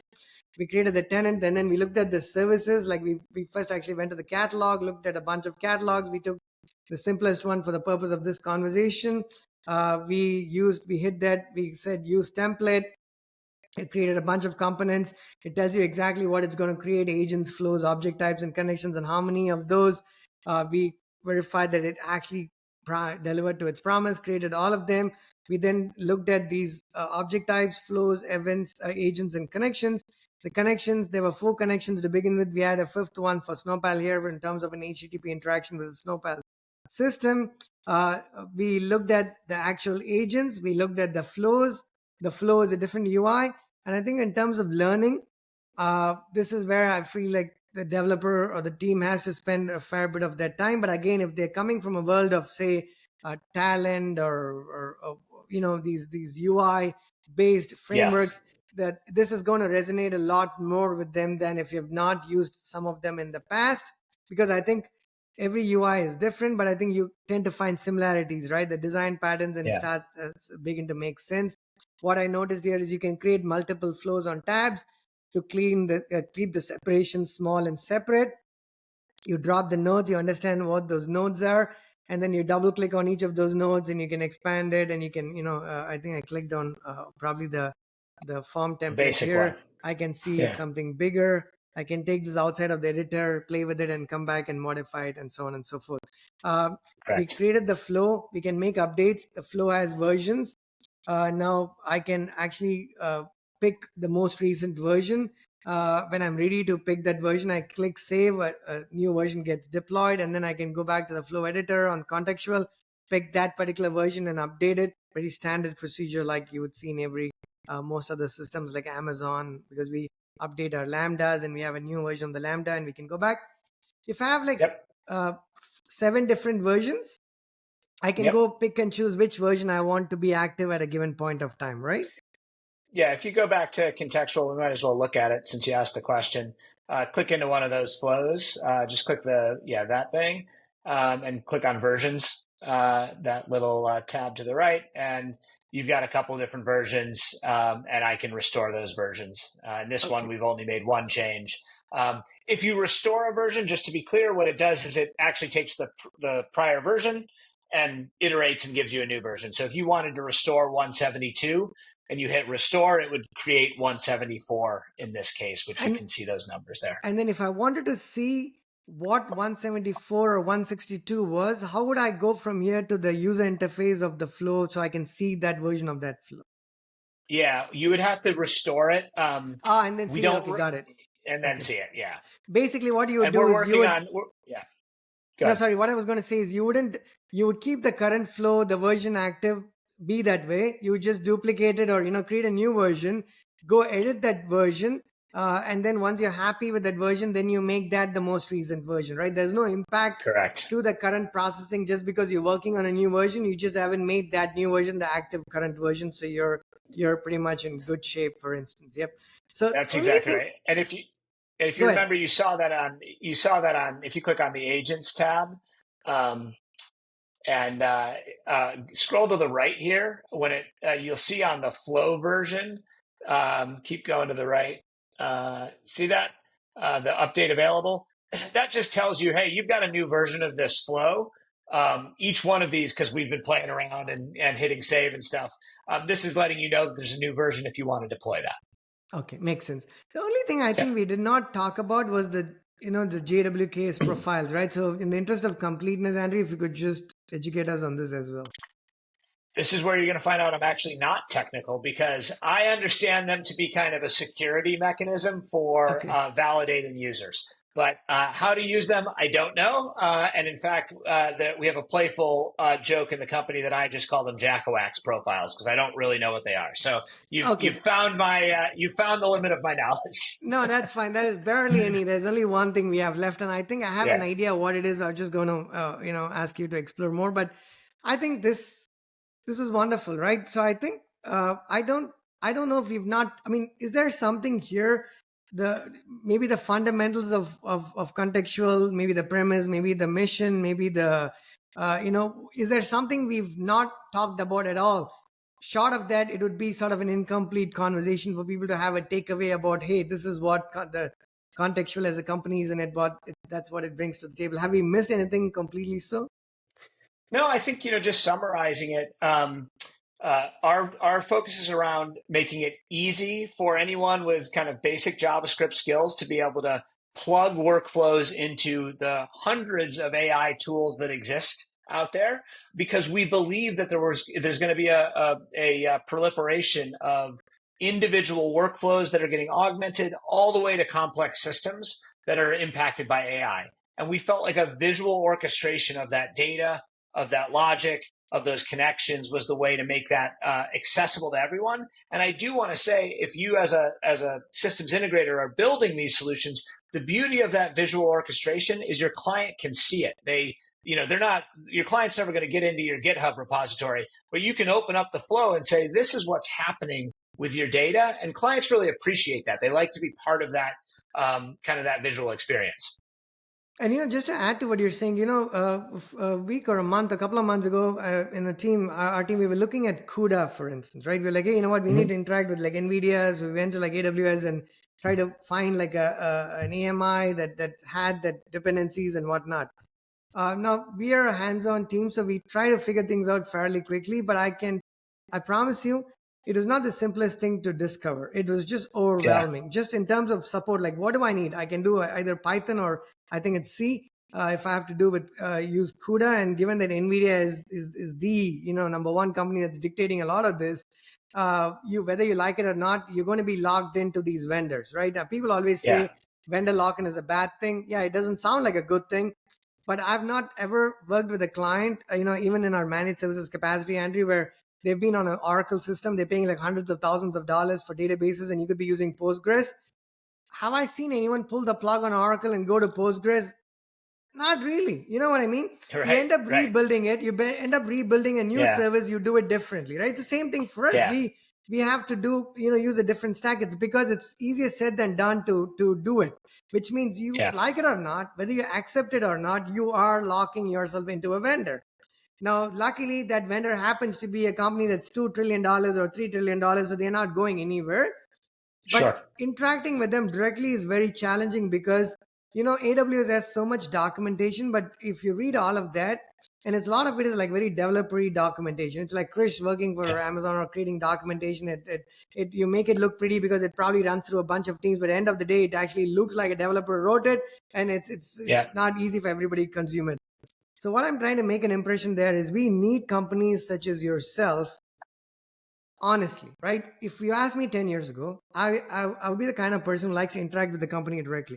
You know what? Why do I need to go with somebody who's providing a layer and a service in between? Let me deal with Sure. AWS directly. Let me deal with Azure directly. I can tell you, 5 years into building products, if we did that, we could have only done 15% of what we are doing, because half There your you go. time is going to get eaten up by learning it. And trust me, you get on a support call with these large companies, that's a Yeah, it's I can talk for another 5 hours about all of the experiences we have, in a podcast. So for sure. working with companies that bring value, add to the table, and telling you like, hey, you know what, do not worry about interacting with these systems, at least for the most part. Now, Yeah, it is a challenge for every company. I'm imagining even you guys to keep up with all the plethora of proliferation of services that crop up on the ecosystem on Amazon, AWS, elsewhere, right? sure. Every Yeah, single day, there's like 16 different document databases that you have to have supported. Somebody's going to be, hey, Andrea, how can I interact with that system and whatnot? But at least yeah. to be able to get started with a tool that brings AI to the table and tells me, Krish, do not worry about NVIDIA, do not worry about CUDA, do not worry about AWS or Azure or GCP or Google Cloud. Interact with our system and have us take the pain and doing all of that in the back end gives me comfort to say that, you know what, we can actually start solving the core problems that we want to be The able to business solve, problem. and not actually try to understand everything that we're doing. Now, some part of the engineering mind here will make us curious and wanting to know some of this, but at least we don't need to know that, which which Yeah. which is why, before the podcast, the reason I asked you was, hey, do you have a few extra minutes? I did not intend for it to be a That few extra hours, was because I felt was like great. it would be useful to capture this, because I was going Yeah, to do this after the podcast regardless to complete it. yeah. But now at least people are hearing it from the horse's mouth. Well, I know I love it. I could have spoken lesser, but it's just not me. But It's this great. was me trying to discover it, and now after 3 hours I actually kind of have an idea. I'm not You got a good idea. I, Yeah, I'm not clueless, right? I'm like, okay, flows, events, object types, I get it, connections. I need to make something concrete and functional, which I have not yet. I can take pride in having done yep. that. I need to start with a clean slate, an empty form, nothing, delete everything I've created, and start from scratch all over again. And then, oh my God, where is Andrew? I thought I Well, could. I would point you to the three projects that are on the documentation. They're designed to actually let you go through and build a like a weather app, I think is what it is. But those three projects are designed to get you on a blank slate, building something that you can point to. And one last thing to wrap, just because I think it's important about our value proposition around usage based pricing. If you pull you want to share your screen Yep, again, I I'm just going to want do it. to Yep.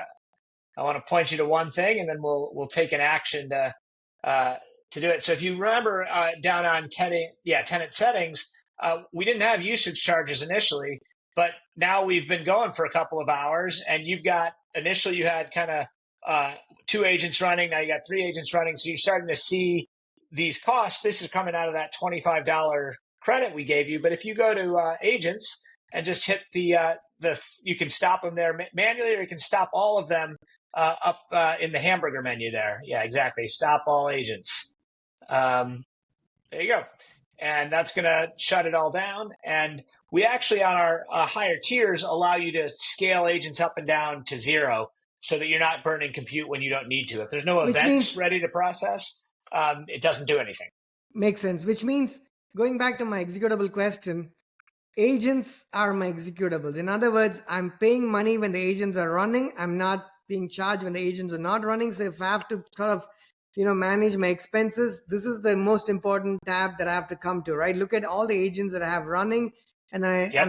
I slice them and dice them. And then when I go to this usage, does it tell me sort of like, if I want to dig deeper into where these charges are originating from, like which agent and whatnot, how would I do that?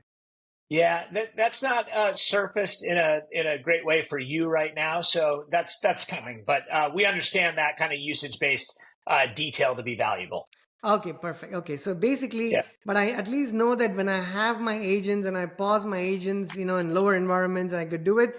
So I only need a single, when you have a company like a startup, let's say under 10 people, Andrew, is the way you expect this to be is one of them signs up for an account, and then you go to security, you create users, you share it with the team, but you're not the payment, or the cost is by the usage, right? So in other words, if I share this Correct. with six of my team members who co-worked and collaborated between in beautifying the flows and the agents and the object types, that's not costing us more because it doesn't matter how many people are using the system, correct?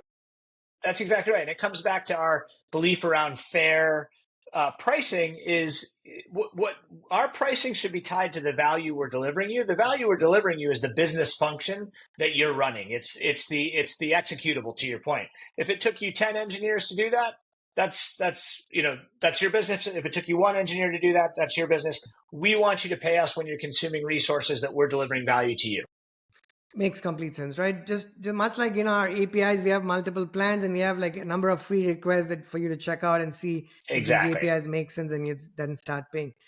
This is amazing. It's awesome because I've done many hours without a break, but I had a it is thank you so much for humoring me, if you will, and sort of playing along for 3 hours, because Absolutely. I know there are people who would do it, but there are I know I have team members and other people who are like, after an hour and a half, I need a break. I can't do this no more, right? I need a break. And especially you're not even in a meeting with like six people, because if it's six Yeah. people, you could sort of be in the background and not be an active contributor. But being an active contributor for 3 hours is like, it's as long as I think probably Did we Inception, set the right? record? Did we Yeah, did we I set think the so. podcast And record? That was the goal. I was looking at it because the longest I've done was 2 hours and 30 minutes with one of the guests that was there. But I think we got the it thing beat. is, this is hands-on though. The two of us could do more. You know what I mean? The other one is not hands-on, so Absolutely. it feels longer. For this one, at least people can slice it and dice it. And the way we publish it is it's sectionalized, so people can actually be like, Perfect. hey, you know what? I need to go to object types. I need to go to flow. So let me go to like 1 hour, 40 minutes, and then look at the next 20 minutes of the conversation, for instance, right? So Awesome. this is useful not just for people watching and not just for us, because when I pass it along to the team to say, hey, you know what, can we check out this tool? I now do not have to re-record this whole part of it. Of course, we'll continue exploring and doing more of this stuff. Thank you. And before Perfect. we end, the simpler questions, right? I asked of most of my guests, or all of my guests, I should say. What is your favorite? Sometimes it's an icebreaker, but I feel like I know you enough. There's no need for an icebreaker. But what is your favorite dish? Like, if you have to, what is it that you love eating? And if you could explain it, if it's not simple enough for everybody to understand, because people are watching it from different parts of the world as well. I'm a panini guy, like a grilled sandwich guy, and generally, if you have a salted meat in there, some sort of salami, pepperoni, I'm going to be a happy guy. So salted meat paninis. That's it. Okay, I love paninis, and my guest from 2 days ago was from Australia. He actually said a Okay. falafel sandwich or a falafel wrap in Sydney, I think. I'm vegetarian, but I can take the panini part, because we go to La Madeleine, and we go to Panera has, like, they don't call it a panini, but they actually do have a sandwich that looks pretty much like a panini, like a Mediterranean veggie sandwich, Yep. and it's pretty awesome. This is great. So Andrew, uh, thank you very much. This was Thank very you. uh, Appreciate the time. it's very entertaining and informative, right? Both at the same Great. time, essentially.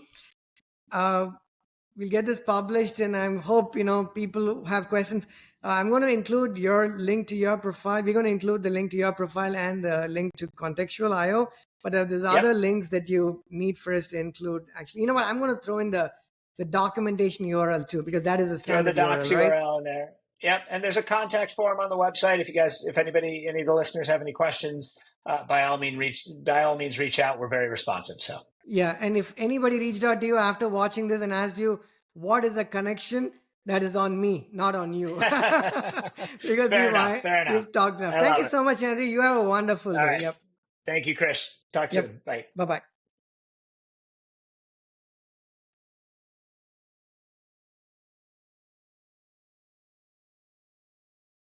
bye.